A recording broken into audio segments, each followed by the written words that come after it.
சுவாசம் பதிப்பகம் வழங்கும் ரின்னோசாவின் வதை முகாம்களின் சொல்லப்படாத வரலாறு புத்தகம். வதை முகாம்களின் சொல்லப்படாத இருண்ட பக்கங்களை பதிவு செய்யும் ஆவணம். புத்தகத்தை பெற திரையில் தெரியும் எண்ணை தொடர்பு கொள்ளவும்.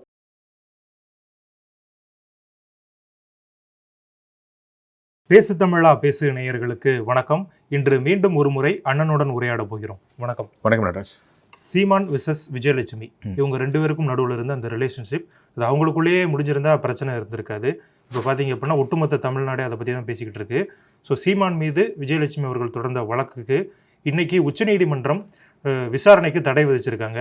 அதே மாதிரி சீமான் தொடர்ந்த மேல்முறையீட்டு மனுக்கு எதிர் மனுதாரர் பதிலளிக்கணும் அப்படின்னு ஆணை கொடுத்துருக்காங்க. ஸோ இந்த விவகாரத்தை நீங்கள் எப்படி பார்க்குறீங்க? நீனே சொல்லிட்டு இது சீமானுக்கும் விஜயலட்சுமிக்குமான ஒரு தனிப்பட்ட ஒரு பர்சனல் ப்ரைவேட் ஸ்பேஸில் நடந்திருக்க வேண்டிய ஒரு பிரச்சனை. ஆனால் இன்றைக்கி அது பொதுவெளிக்கு வந்துருச்சு. பொதுவெளிக்கு வந்த பிறகு அதை ஊர் உலகமே பேசி அவங்கவுங்களுக்கு பிடிச்ச மாதிரியான ஒரு அரசியலோடு அதை அணுகிட்டு இருக்க சூழலில் நம்ம அரசியல் பற்றி பேச வேணாம்னு நினைக்கிறேன். ஏன்னா இந்த பிரச்சனைக்குள்ளார நிறைய அரசியல் இன்வால்வ் ஆகிருக்கு. அவங்கவுங்களுடைய விருப்ப வெறுப்புகளுக்கு ஏற்றவாறு, அவங்கவுங்களுடைய அரசியல் லாப நஷ்டங்களுக்கு ஏற்றவாறு அவங்க இந்த பிரச்சனையை அணுகிறாங்க. நான் இதற்குள்ளார இருக்கக்கூடிய ஒரு ஆணுக்கும் பெண்ணுக்கும் இடையிலான ஒரு உறவு சிக்கல், அதை எப்படி கையாண்டிருக்கலாம் அல்லது பொதுவாக இந்த சமூகத்தில் அது எப்படி பார்க்கப்படுது, இதை பற்றி பேசலாம்னு நினைக்கிறேன். ஸோ இந்த சீமான் விஜயலட்சுமி அப்படிங்கிற இந்த ரெண்டு கேரக்டரையும் எடுத்துருவோம். ஒரு ஆண் ஒரு பெண்ணுன்னு வச்சுக்கலாம். ஓகே, ஒரு இயக்குனர், ஒரு சினிமா இயக்குனர். அந்த சினிமா இயக்குனர் அவருடைய திரைப்படத்தில் நடிக்க வந்த ஒரு நடிகையோடு நட்பு ரீதியாக பழகிறார். காலப்போக்கில் அந்த உறவு நட்பிலிருந்து தாண்டி வேறொரு எல்லைக்கு போகுது. அந்த தருணத்தில் அவர் சில வாக்குறுதிகளை கொடுத்ததாக அந்த நடிகை கிளைம் பண்ணுறாங்க. அதாவது திருமணம் பண்ணிக்கிறேன்னு சொன்னார் அப்படிங்கிற ப்ராமிஸ் அவர் கொடுத்ததா, ஒரு கமிட்மெண்ட் கொடுத்ததா அந்த நடிகையின் தரப்பில் சொல்லப்படுகிறது. அதன் அடிப்படையில் இருவரும் பழகினாங்க. இருவரும் கன்சென்ஷுவலாக அவங்களுக்குள்ளார ஒரு ஃபிசிக்கல் ரிலேஷன்ஷிப் அப்படிங்கிறதும் இருந்திருக்கு. அதற்கு பிறகு ஏதோ ஒரு தருணத்தில், ஏதோ ஒரு காலகட்டத்தில் இருவரும் பிரிஞ்சிடுறாங்க. இருவரும் பிரிந்ததற்கு பிறகு அந்த இயக்குனருக்கு வேறொரு பெண்ணுடன் திருமணம் என்பது நடக்குது. அந்த இடைப்பட்ட காலகட்டத்தில் இந்த பெண் காவல் நிலையம் வரைக்கும் போகிறாங்க, புகார் கொடுக்குறாங்க. அந்த புகார் தொடர்பாக இவர் விசாரிக்கப்படுறாரு. இதெல்லாம் நடந்து முடிஞ்சு கிட்டத்தட்ட 14 வருடம் ஆகுது. இந்த 14 வருடத்தில் அந்த சினிமா இயக்குனர் சினிமா இயக்குவதை விட்டு இன்றைக்கி ஒரு அரசியல் தலைவர் ஆகிட்டார். இந்த நடிகை அன்றைக்கி இருந்த ஒரு வாய்ப்புகள் எல்லாம் இழந்து இன்றைக்கி அவங்க தன்னுடைய எதிர்காலத்தை தொலைச்சிட்டு நிற்கிறாங்க. பட் இந்த எதிர்காலத்தை தொலைச்சிட்டு நின்ற இந்த 14 வருட காலகட்டத்திலும் அவங்களுக்கு வேறு வேறு சில ரிலேஷன்ஷிப் பாப்பப் ஆகிருக்கு. அதுவும் ஒர்க் அவுட் ஆகலை. அவங்களுடைய கைவசம் இருந்த கரியர் சினிமாங்கிறது தான் அவங்களுடைய தொழில். அந்த தொழிலிலும் அவங்களால பெருசாக ஜொலிக்க முடியலை. ஸோ இது எல்லாத்தையும் சம்மரைஸ் பண்ணி நம்ம பார்க்கும் பொழுது சீமான் விஜயலட்சுமியாக இல்லாமல், அல்லது விஜயலட்சுமியாக இருந்து இந்த இடத்துல சீமானாக இல்லாமல் வேறு யாரோ ஒருவர் இருந்தால் இது ஒரு பெரிய சர்ச்சையாக இருக்கவே இருக்காது. ஏன்னா இதில் ஒரு ஆணையும் பெண்ணையும் பொருத்தி பார்த்தோம்னா, சீமானையும் விஜயலட்சுமியும் எடுத்துகிட்டு ஒரு ஆணையும் பெண்ணையும் பொருத்தி பார்த்தோம்னா, இது போல் பல உறவுகள் ஓகே ஏதோ ஒரு கமிட்மெண்ட்டின் அடிப்படையில் அல்லது ஏதோ ஒரு ப்ராமிஸின் அடிப்படையில், ஒரு சத்தியத்தின் அடிப்படையில் தொடங்கப்படக்கூடிய பல உறவுகள் முறிவது என்பது இயல்பு. ஆமாவா இல்லையா? கண்டிப்பாக. எல்லோருக்குமே ஒரு லவ் ஃபெயிலியர் இருக்கும். அந்த லவ்ல என்ன நடந்திருக்கும் அப்படிங்கிறதுக்கான காரண காரியங்கள் எல்லாமே அந்த இரண்டு தனிநபர்களுக்கு உரியது. ஓகே, ஸோ இப்போ இதை நான் 1 by 1 பேசலாம்னு நினைக்கிறேன். முதல்ல சீமான் சமீபத்திய பேட்டியில், அதாவது கடைசியாக அவர் வலசரவாக்கம் காவல் நிலையம் விசாரணைக்கு வந்துட்டு போகும்பொழுது அவர் ஓப்பனாக ஒரு விஷயத்த சொல்கிறார். என்னென்னா, 14 வருடமாக என்னுடைய குடும்பத்தை நீங்கள் வன்புணர்வு செஞ்சுட்டு இருக்கீங்க. எனக்குன்னு ஒரு குடும்பம் இருக்குது, எனக்குன்னு ஒரு பையன் இருக்கான், என் பையன் வளர்ந்துட்டான், இன்னைக்கு அவனுடைய நண்பர்கள்லாம் கேட்டால் என்ன சொல்லுவாங்க? இதை இப்படி தொடர்ந்து பேசிக்கிட்டே இருக்கிறது சரியா? என்னை முச்சந்தையில் நிறுத்துறது எப்படி காதலாக இருக்க முடியும்னு பல விஷயங்கள் கேட்டார்.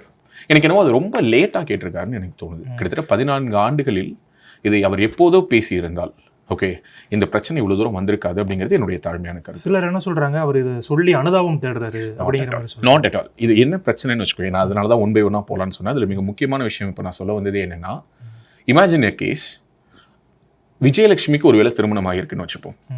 விஜயலட்சுமி ஒருவேளை ஆந்திராலேயோ இல்லை கர்நாடகாலேயோ இல்லை தமிழ்நாட்டிலேயோ ஒரு கட்சியில் அவங்க இணைந்து ஒரு கொள்கை பரப்பு செயலாளர் அல்லது ஒரு எம்எல்ஏ அல்லது ஏதோ ஒரு பொறுப்பு பதவி இல்லைனாலும் ஒரு கட்சியில் பயணிச்சுட்டு இருக்காங்க. அவங்களுக்குன்னு ஒரு திருமண வாழ்க்கைன்னு ஒன்று இருந்து ஒருவேளை சீமான் இயக்குனராகவே இருந்திருக்கிறாரு.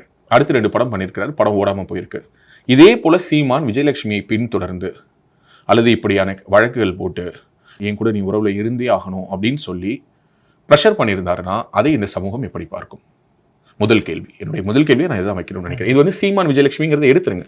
நான் மறுபடியும் சொல்கிறேன், ஒரு உறவில், அதனால தான் நான் சொல்ல வந்தேன், ஸ்கூல் படிக்கும் போதோ காலேஜ் படிக்கும் பொழுதோ அல்லது திருமணத்திற்கு முன்போ திருமணமான பிறகோ கூட இங்கே எல்லோருக்கும் காதல் வளர்ந்து கொண்டே தான் இருக்கிறது. சிலரால் அந்த காதலை சொல்ல முடியுது, சிலரால் அந்த காதலை சொல்ல முடியறது இல்லை. ஓகே, அந்த காதலுக்குள்ளார அவங்க எந்த லிமிட்டுக்குள்ளார டிராவல் பண்ணுங்கிறதையும் நம்மளால வரையறை பண்ணவே முடியலை. ஒரு ஆணும் பெண்ணும் உணர்வு ரீதியாக காதலை ஆரம்பிச்சு அதில் உடல் ரீதியிலான ஒரு பகிர்தலை வச்சுக்கணுமா வேணாமாங்கிறத சந்தர்ப்ப சூழ்நிலைகளும் அந்த 2 பேரும் தான் டிசைட் பண்ணுறாங்க. ஒரு பெண் அல்லது ஒரு ஆண் திருமணத்திற்கு முன்பாக வேறொரு ஆணோடோ வேறொரு பெண்ணோடோ உடல் உறவு வச்சுக்கிறாங்க.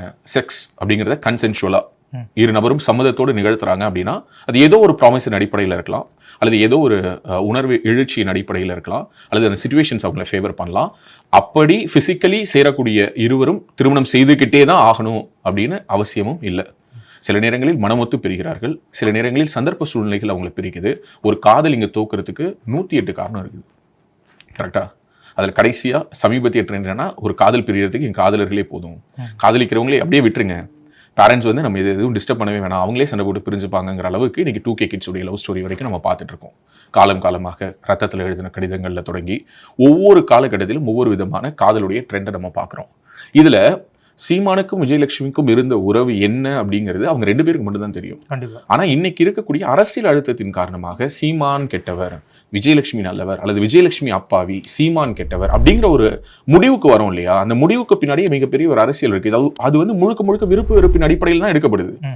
எனக்கு சீமான் அவர்கள் மேல எனக்கு 1000 விமர்சனங்கள் அரசியல் ரீதியாக இருக்கலாம். ஆனா இந்த இஷ்யூவை பொறுத்த வரைக்கும் நான் அவரை எப்படி பாக்குறேன் அப்படின்னா, இது சீமான்ங்கிறதுனால இவ்வளவு ஹைலைட் ஆகுதுங்கிறது ஒண்ணு. 2வது, ஒரு ஆண்கிறதுனால இன்னைக்கு அவர் குற்றவாளிக்குள்ள நிறுத்தப்படுறாரு. இதே விஜயலட்சுமி ஒருவேளை திரைத்துறையில் ஓகே அவங்க இன்னைக்கு ரொம்ப சக்சஸ்ஃபுல்லா ஒரு பீக்கான ஒரு ஸ்டாரா, ஃபார் எக்ஸாம்பிள் ஒரு லேடி சூப்பர் ஸ்டார் மாதிரியான ஒரு இடத்துல, நான் சொல்றது நயன்தாரா இடத்துல இல்ல, இந்த டைட்டிலுக்கு அவங்க இருக்கிறாங்கன்னு வச்சுப்போம். இன்னைக்கு தமிழ்நாட்டினுடைய லேடி சூப்பர் ஸ்டார் யாருன்னா விஜயலட்சுமி தான் அப்படிங்கிற ஒரு இடத்துல அவங்களுடைய கரியர் பில்ட் ஆகி வந்திருந்ததுன்னா இன்னைக்கு விஜயலட்சுமி இந்த பிரச்சனையை பேசிட்டு இருப்பாங்களா? கடந்து போயிருப்பாங்க. ஏன்னா அவங்களுக்கு தொழில் ரீதியாகவும் அவங்களுக்கு சர்க்கிள், பர்சனல் லைஃபும் அவங்களுக்கு சர்க்கிள், எதுவுமே ஒர்க் அவுட் ஆகல. அப்படின்னா நீ ஜெயிக்கிற வரைக்கும், உன் லைஃப் நல்லா ஆகிற வரைக்கும், நீ உன் லைஃபை கெடுத்துட்டு தான் நினைக்கிற ஒருத்தனை நீ டார்ச்சர் பண்ணிக்கிட்டே இருப்ப அப்படின்னா, நான் சொல்றது இது விஜயலட்சுமிங்கிற ஒரு நபருக்கு இல்லை, இது ஒட்டுமொத்த பெண்களுக்குமே. ஓகே, இங்க ஒரு ஆணும் பெண்ணும் காதலிக்கிறாங்க. அந்த பெண் வந்து அந்த ஆணை டிச் பண்ணிடுறாங்க. ஓகே, ஏதோ ஒரு தருணத்துல இல்ல நீ எனக்கு வேணான்னு சொல்லிட்டு அந்த பொண்ணு சொல்லிடுறா. ஓகே, அப்போ இந்த ஆணிடம் இந்த சமூகம் சொல்லிக் கொடுக்கக்கூடிய பாடம் என்ன? டே, நான் உட்பட, அதாவது நான் சொல்றது, நான் ரேடியோவில் ஒர்க் பண்ணும்போது, நான் லவ் குருவா நான் ஷோ ஹோஸ்ட் பண்ண அந்த 10-15 ஆண்டுகள் உட்பட நான் முதற்கொண்டு எல்லாருமே என்ன பாடம் நடத்திருக்கோம்னா, ஒருத்தவங்க உங்களை வேணான்னு சொல்லிட்டு போறாங்க அப்படின்னா விட்டுருங்க, கையில பிடிச்சி வச்சுட்டு இருக்கிறது மட்டும் காதல் இல்லை, விட்டுறது கூட காதல் தான் நானே பேசியிருக்கேன். பட் இந்த விட்டுறது தான் காதல்ங்கிறது ஆணுக்கும் பெண்ணுக்கும் பொருந்தும் தானே. சோ அப்போ ஒரு ஆணை ஒரு பெண் வேணான்னு சொல்லிட்டு போனா அந்த பெண்ணை நம்ம விட்டுறணும், முடிஞ்ச வரைக்கும் அவ கல்யாணத்திலேயே போய் கூட வாழ்த்து சொல்லிட்டு வரணும். ஆனா ஒரு பெண் வேணான்னு ஒரு ஆண் விட்டுட்டா உடனடியாக அந்த பெண் எங்க போய் நிக்கிறாங்க? போலீஸ் ஸ்டேஷன்ல போய் நிக்கிறாங்க. இவனை ஏமாத்திட்டாங்க, சட்டம் அவங்களுக்கு ஃபேவரபிளா இருக்கு. இன்னைக்கு ஆண்களுடைய பாதுகாப்பை பற்றி பேச வேண்டிய ஒரு அவசியத்தில் இருக்கிறோம். மறுபடியும் சொல்றேன், சீமானுடைய பாதுகாப்பை பற்றி பேசணும்னு நான் சொல்லல. சீமானுடைய பாதுகாப்பை பற்றி எப்படி பேசுவது என்று சீமானுக்கு தெரியும். சீமானுக்கு ஒரு பெரிய படபலம் இருக்கு, படைபலம் இருக்கு, ஆள் பலம் இருக்கு, ஆள் அம்பு சேனை கட்சி சாதி என அனைத்தும் இருக்குது. அதனால நான் சீமான் பத்தியே பேசல. நான் சொல்றது ஒரு பொதுவாக ஒரு ஆணாக நான் இந்த இடத்துல பேசணும்னு நினைக்கிறேன். ஒரு ரிலேஷன்ஷிப்ல ஓகே, இது வந்து நான் சொன்னது இப்போ ஒரு காதல். இல்ல, அதுக்கு முன்னாடி நான் ஒரு கேள்வி கேட்கிறேன். இப்ப இந்த இடத்துல சீமானை தவிர்த்து வேற யாராவது இருந்திருந்தா இந்த அளவுக்கு ஆதரவு கிடைச்சிருக்குமா? இப்ப அண்ணாமலையா இருக்கட்டும், ஹெச் ராஜாவா இருக்கட்டும், அன்புமணி ராமதாஸ் இருக்கட்டும், எல்லாருமே அவருக்கு சப்போர்ட் பண்ணாங்க. ஒரு திருத்தம், இதுல அண்ணாமலையினுடைய சப்போர்ட்டுங்கிறது சீமானுடைய இந்த இஷ்யூ பத்தி அவர் பேசவே இல்லை. அவர் எந்த இடத்துல சப்போர்ட் பண்ணாருன்னா, அவருடைய வீட்டுல சம்மன் ஒட்டப்பட்ட விதமும் அந்த நிலாங்கரை காவல் ஆய்வாளர் நடந்து கொண்ட விதமும் தவறுன்னு சொன்னாரே தவிர இந்த இஷ்யூவை பத்தி எனக்கு பேசுறதுல உடன்பாடு இல்லை, எனக்கு அதுல விருப்பமும் இல்லை. சட்டப்படி என்ன தவறு நடந்திருக்கோ அந்த விசாரணை என்பது முழுமையாக நடத்தப்பட்டு யாருக்கு நீதி கிடைக்கணுமோ நீதி கிடைக்கணும்னு முடிச்சிட்டாரு. ஹெச் ராஜாவுடைய ஸ்டேட்மெண்ட்டுமே என்னன்னா, எதற்கு சீமான் இப்படி அழைக்கழிக்கிறீங்கன்னாங்க. பட் நீ கேட்ட இந்த கேள்வியை நான் இப்படி புரிஞ்சுக்கிறேன். நாம் தமிழர் கட்சியினர் எடுத்துப்போம், அல்லது இன்னைக்கு சீமானுக்கு ஆதரவாக இணையத்தில் பேசக்கூடியவர்களா எடுத்துப்போம், அவங்க எல்லாரும் இதே பிரச்சனை வேற யார் மேலேயோ, ஏன் இப்போ என் மேலேயே வருதுன்னு வச்சுப்போம், இவங்க எல்லாரும் சப்போர்ட் பண்ணுவாங்களா? இப்போ ஒரு பெண் வந்து இப்போ இதே மாதிரியான ஒரு புகாரை என் மேல சொன்னா இவங்க எல்லாரும் என்ன பண்ணுவாங்க? இன்னைக்கு சீமானுக்கு ஆதரவு தெரிவிக்கிற மாதிரியே தெரிவிப்பாங்களா? இல்ல, ஒரு ஆணதான் காரணம். என்ன வச்சு எப்படி தரையா நசுக்கணுமோ அப்படிதான் நசுக்குவாங்க. ஏன்னா அப்போ உனக்கு இங்கு, அதாவது நான் சொல்றது உனக்குன்னா நாம் தமிழர் கட்சிக்கு மட்டும் இல்ல, இந்த உலகத்துல யாருக்குமே இதுதான் நியாயம், இதுதான் தர்மம்னு ஒரு பிக்சடான ஒரு அளவுகோல் இல்ல. குற்றவாளி கூண்டில் நிக்கிறவங்க யாருங்கிறத பொறுத்துதான் உன்னுடைய தீர்ப்பு மாறுது, உன்னுடைய சட்டம் மாறுது, உன்னுடைய தர்மம் மாறுது. அப்படின்னா இதை பற்றி பேசுவதற்கு இங்க யாருக்குமே அருகதை இல்லைன்னு தான் நான் சொல்லுவேன். அதனாலதான் நான் சொன்னேன், சீமானுக்கு ஆதரவு, விஜயலட்சுமிக்கு ஆதரவுங்கிற நிலைப்பாடை நான் எடுக்கல. நான் இந்த பிரச்சனையின் வழியாக இந்த சமூகத்தில் புறையோடி போயிருக்கக்கூடிய ஆண் பண்ணா தப்பு, பெண் பண்ணா சரி அப்படிங்கிற ஒரு ஆங்கிள் இருக்கு இல்லையா, அதை தான் நான் பேசணும்னு நினைக்கிறேன். இதை நான் 2 வகையாகவும் அணுகிறேன். இப்போ ஒரு ஆண் ஒரு பெண்ணிடம் பழகிறான், உணர்வு ரீதியாக உடல் ரீதியாக எல்லா வகையிலும் அவளை சுரண்டிட்டு, ஓகே, ஏதோ ஒரு சத்தியத்தின் அடிப்படையில், ஃபார் எக்ஸாம்பிள் உன்னை நான் திருமணம் பண்ணிக்கிறேன் அப்படிங்கிற ஒரு வாக்குறுதியின் அடிப்படையில் பழகிட்டு திருமண பந்தத்தை நிறைவேற்றாம, ஓகே, அப்படிப்பட்ட ஒரு இடத்தை நோக்கி எடுத்துட்டு போகாம அந்த பொண்ணை அவன் கழட்டி விடணும்னு நினைக்கிறான். லிட்டரலி அவனோட இன்டென்ஷன் அந்த உறவு தொடங்கும் பொழுது சந்தர்ப்ப சூழ்நிலைகள் அடிப்படையிலான புற அழுத்தத்தின் காரணமாக அம்மா அப்பா ஒத்துக்க மாட்டோம்னு சொல்றாங்க, இல்ல ஏதேதோ காரணங்களால அவன் முடிவு எடுக்கல, அவன் டே ஒன்லயே டிசைட் பண்ணிட்டு அந்த பெண் கூட பழகிருக்கான்னு வச்சுப்போம். அப்போ அந்த ஆண் பண்றது தப்பா இல்லையா? கண்டிப்பா 200% தப்பு. இப்ப நான் அதையும் நான் சொல்றேன், இதே விஷயத்த ஒரு பெண்ணும் பண்ணலாம் இல்லையா? ஒரு பெண்ணுக்கு, ஒரு உதாரணத்துக்கு, ஒரு பெண் நடராஜன், நீ காலேஜ்ல படிக்கும்போது உன் மேல அந்த பொண்ணுக்கு அவ்வளவு ஒரு பெரிய ஒரு லவ் வருது. பட் ஆனா அந்த பொண்ணுக்கு நல்லாவே தெரியும், என்ன தெரியும், கண்டிப்பா உன்னை கல்யாணம் பண்ணிக்க முடியாது அப்படின்னு. ஆனா அந்த பொண்ணு உன்கிட்ட நம்பிக்கை கொடுக்குறா, 200% நான் என் வீட்டை விட்டு வந்துருவேன் நடராஜன், நீ தான் எனக்கு உயிர், உன் கூட தான் வாழ்வேன், உன் கூட தான் நான் சாவேன் அப்படிங்கிற லெவலுக்கு பேசிட்டு, கடைசியா நீ இன்ஜினியரிங் முடிச்சு ஃபைனல் இயர் முடிச்சு நீ வேலைக்கெல்லாம் போற அன்னைக்கு உங்ககிட்ட வந்து டாடா பாபி காட்டிட்டு, இல்லை எனக்கு வீட்டில் வந்து வேற ஒரு பையன் பார்த்துட்டாங்க, எங்கள் அம்மா வந்து உயிரை விட்டுருவேங்கிறாங்க, எங்கள் அப்பா வந்து அவ்வளோதான் மான மரியாதை போயிடும்னு சொல்றாரு அப்படின்னு அவளுக்குமே அந்த முடிவு முன்கூட்டியே தெரிந்திருந்தால் எதற்காக அப்படிப்பட்ட ஒரு உறவுக்குள்ள இருக்கணும்? அவசியம் இல்லைல்ல. சரி, தெரிஞ்சே ஒருத்தங்களை ஏமாத்துறது அப்படிங்கிறது இருக்குல்ல, அது வந்து இட்ஸ் எத்திக்கலி ராங், அதை யாருமே மறுக்கல.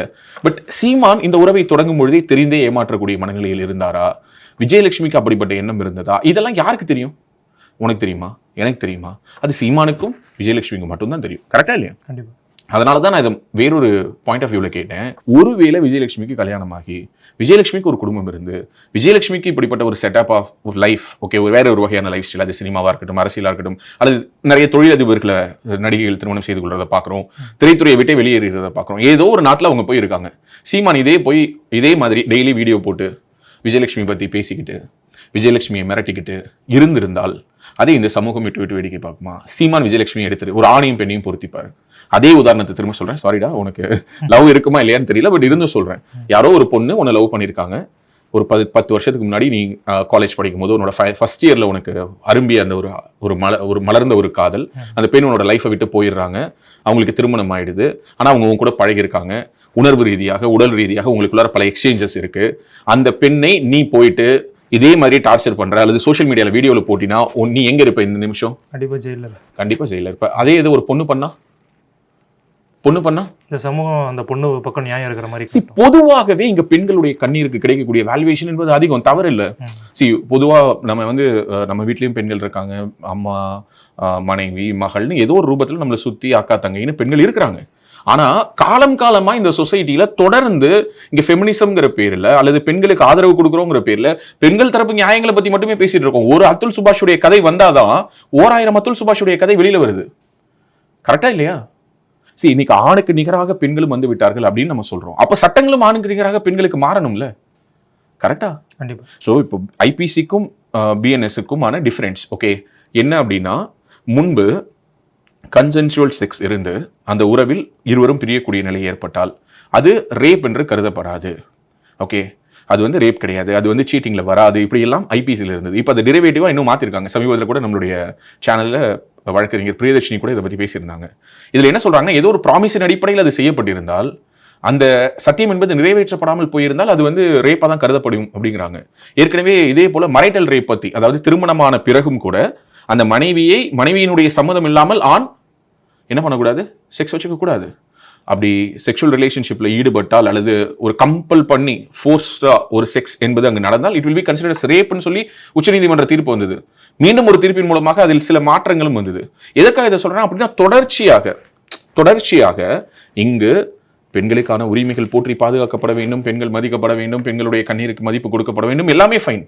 பட் அதுக்காக எப்போதுமே ஒரு பெண் அழுதுட்டா ஆப்போசிட்ல இருக்கக்கூடிய ஆண் தப்பா தான் இருப்பான் அப்படின்னு அர்த்தம் கிடையாது. இல்ல, பொதுவாக ஒன்று நடக்கும்ல, 2 வீலர்ல போகும்போது கார்காரன் அடிச்சுட்டானா கார்காரன் மேல தான் தப்பு. கரெக்ட் தானே? ஸோ அப்படி இருக்கணுங்கிற அவசியம் கிடையாது. ஏன் 2 வீலர் காரன் மேல தப்பு இருக்கக்கூடாதா? ஏன் அதை நம்ம வந்து கண்ணை திறந்து பார்க்க மாட்டோமா? பெரிய கார்ல வந்துட்டான் அப்படிங்கிறதுனாலேயே அவன் வந்து தப்பு தான் பண்ணியிருக்கணும்னு அவசியம் கிடையாது இல்லையா? ஸோ இங்கே ஏழைகள் எல்லோருமே நல்லவர்கள், பணக்காரர்கள்னாலே கெட்டவர்கள்னு ஒரு ஸ்டீரியோ டைப் இருக்குல்ல, இந்த ஸ்டீரியோ டைப் தான் இங்கேயும் இம்ப்ளிமெண்ட் ஆகுது. இந்த ஸ்டீரியோ டைப்பு சீமான்ங்கிறதுனால, நான் 2 விஷயமே சொல்றேன், சீமான்ங்கிறதுனால இதை எதிர்க்கிறவங்க இருக்காங்கல்ல, அவங்க சீமானை எதிர்ப்பது போலவே மற்றவர்களை எதிர்ப்பார்களாங்கிறதும் கேள்வி. சீமானுக்காக ஆதரிக்கிறாங்கல்ல, அவங்க சீமான் செய்த இதே தவறை அல்லது சீமானுடைய வாழ்க்கையில் இப்போது நடந்து கொண்டிருந்த இதே நிகழ்வுகள் உன் வாழ்க்கையிலோ என் வாழ்க்கையிலோ நடந்தால் இப்படி ஆதரிப்பாங்களானா கிடையாது.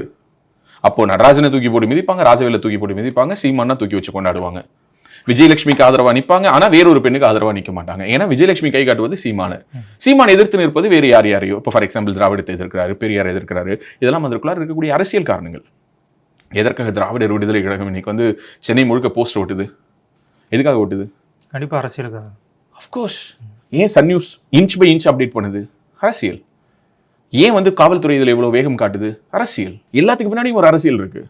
ஏன் சிலர் இதை பற்றி பேசாமல் கடந்து போகிறார்கள்? அவர்களுக்கும் ஒரு கூட்டணி கணக்கு அரசியல் இருக்கு. ஓகே, சீமான் வந்து இதுக்கு முன்னாடி ரொம்ப அப்படியே வெறப்பா நின்னாரு, இப்போ கொஞ்சம் தளருவாரு. ஸோ சீமானை வளைச்சு போட்டு கூட்டணிக்குள்ளார கொண்டுட்டு வரலாம். ஒரு சில கட்சிகளுடைய கால்குலேஷனா இருக்கலாம். ஸோ இப்படி 100 கால்குலேஷன்ஸ் இருக்கு நடராஜன். இதை நம்ம ரொம்ப லேசா அணுக முடியாது. பட் நான் பேசணும்னு நினைக்கிறது எல்லாமே இதுக்குள்ளார இருக்கக்கூடிய அந்த ஆண் பெண் உறவு, அந்த உறவில் நிகழக்கூடிய அந்த நிகழ்வுகளை பிற்காலத்துல ஒரு ஆயுதமா எடுத்து பேசுறது இருக்குல்ல, அதை தான் நான் பேசணும்னு நினைக்கிறேன். ஏன்னா தொடர்ச்சியாக இந்த கிட்டத்தட்ட 14 ஆண்டுகளில் 2 வருஷத்துக்கு ஒரு தடவை, 3 வருஷத்துக்கு ஒரு தடவை, 5 வருஷத்துக்கு ஒரு தடவை, 10 வருஷத்துக்கு ஒரு தடவை விஜயலட்சுமிங்கிறவங்க வந்துகிட்டே இருந்திருக்காங்க. திடீர்னு வருவாங்க, சில மாதங்கள் தொடர்ச்சியாக சீமானை பற்றி பேசுவாங்க, அதுக்கு பிறகு போயிடுவாங்க, வழக்கு போடுவாங்க, அதுக்கு பிறகு அந்த வழக்கை வாபஸ் வாங்குவாங்க. இப்போ அந்த வழக்கை யார் வாபஸ் வாங்க வச்சாங்கிறது அரசியல். நான் சொல்ல வருது, யார் சொல்லியிருந்தாலுமே அவங்களுடைய நோக்கம் என்ன? அவங்களுடைய நோக்கம் இவருடைய ஆதரவை பெறுவதா? நான் சொல்றது இவருடைய ஆதரவுனா அது ஃபிசிக்கலாக இருக்கலாம், அல்லது மென்டலாக இருக்கலாம், ஒரு அனுசரணையாக இருக்கலாம். நீட் நாட் டு பி அவங்க 2 பேரும் திருமணம் செய்துக்கணும்னு இல்லை, அல்லது பணப்பரிமாற்றங்கள் இருக்கணுங்கிறது இல்லை. ஓகே, ஸோ இதில் இந்த ஒட்டுமொத்த இஷ்யூவிலும் நான் புரிஞ்சுக்கிட்டது என்னன்னா, கடைசியாக சீமானிடம் வந்து அந்த ஒரு கோபம், ஓகே, அது வந்து எப்படியான ஒரு கோபம்னா, எவ்வளவோ எந்த பக்கம் போனாலும் நீ உன்னை வந்து பிளாக் பண்றாங்கன்னு உனக்கு தெரியுது, வேற வழி இல்லை, அதனால நீ ஒரு கடத்துக்கு மேல உடைச்சு நீ உண்மையை சொல்ற. அந்த உடைச்சு உண்மையை சொல்லக்கூடிய தருணங்கள்ல உன்னுடைய கோபம் வந்து என்னவாக்குது அப்படின்னா, வார்த்தைகளை வந்து அள்ளி வீச வைக்குது. அந்த வார்த்தைகள் அவருக்கு ஒரு பிரச்சனை இருக்கு நீங்க பாக்குறீங்க. 200%. அது அவருக்குன்னு இல்லை, பொதுவாக எல்லா ஆண்களுக்குமே பிரச்சனை. ஏன்னா அவனுக்கு இமீடியட்டா வரக்கூடிய கோபம் என்னவா இருக்கும்னா, இது ஒரு ரிலேஷன்ஷிப். இந்த ரிலேஷன்ஷிப்குள்ளார உனக்கு எனக்கும் இருந்த ப்ராமிஸ் என்னன்னு உனக்கு எனக்கும் தான் தெரியும். அதை நீ பொதுவெளியில கொண்டுட்டு போய் பேசுறல்ல, அப்போ நீ எப்படி என்னை உண்மையாவே நேசிச்சிருப்ப? என்னை உண்மையாக நீ நேசித்திருந்தால் பொதுவெளியில் என்னை எப்படி நீ அசிங்கப்படுத்துவியா? இது ஒவ்வொரு ஆணுக்கும் இருக்கக்கூடிய கேள்வி. இல்ல அப்படியாவது அவர்கிட்ட இருந்து ஏதோ ஒரு ரிப்ளை வரும்? இல்ல அப்படியாவது அசிங்கப்படுத்தி, அப்படியாவது கேவலப்படுத்தி திரும்ப எப்படி அந்த ஒரு அன்போடு அவர்கள் அணுக முடியும்னு நினைக்கிறீங்க? இது சினிமாக்கள்ல மட்டும்தான் சாத்தியம்.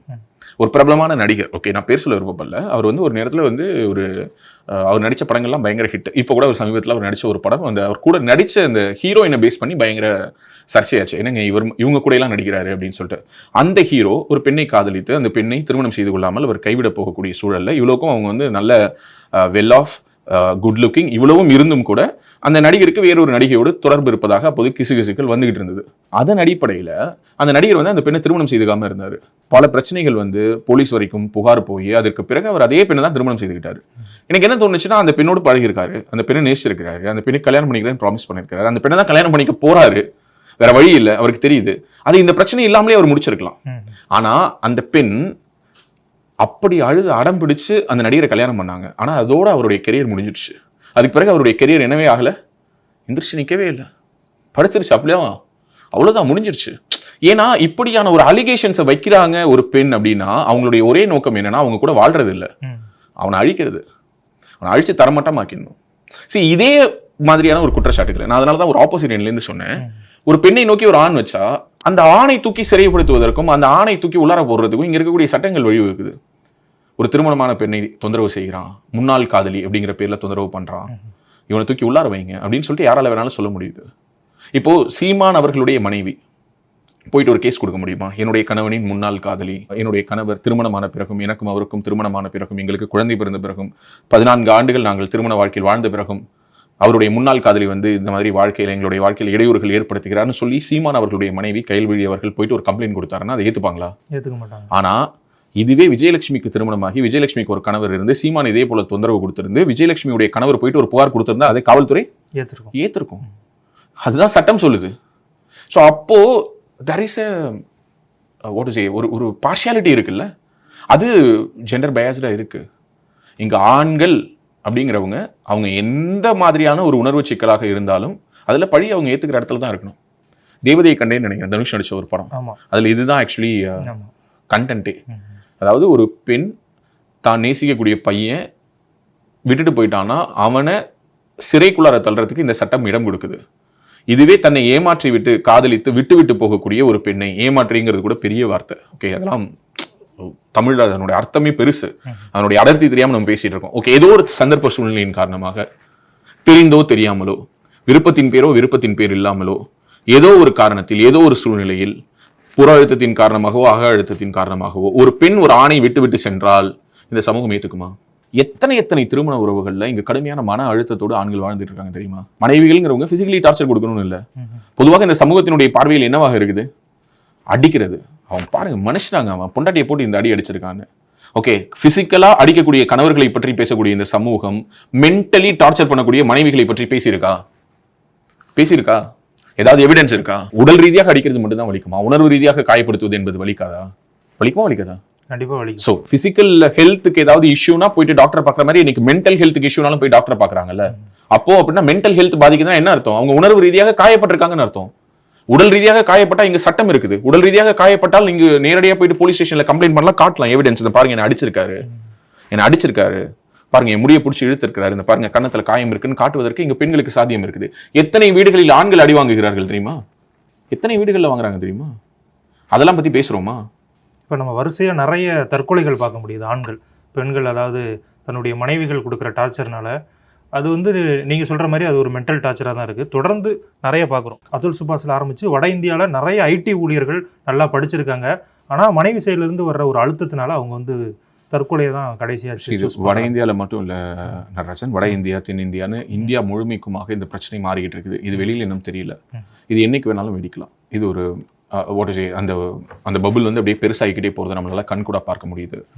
ஏன்னா இன்னைக்கு நியூக்ளியர் ஃபேமிலி சிஸ்டம் அதிகமாயிடுச்சு. கணவன் மனைவி இருவரும் வேலை பார்க்குறாங்க. இருவரும் பரஸ்பரம் ஒருவருக்கு ஒருவர் உண்மையாக இருப்பதற்கான சாத்தியங்களை இழப்பதற்கான வாய்ப்புகளை இன்றைக்கு இருக்கக்கூடிய இந்த நவீன சமூகம் என்பது அவர்கள் முன்னாடி கொட்டி வச்சிருக்குது. ஓகே, அவங்க வந்து இன்னைக்கு வாழ்க்கையில சரியா இருக்கிறதுக்கு தான் இன்னைக்கு வாய்ப்புகள் கம்மி.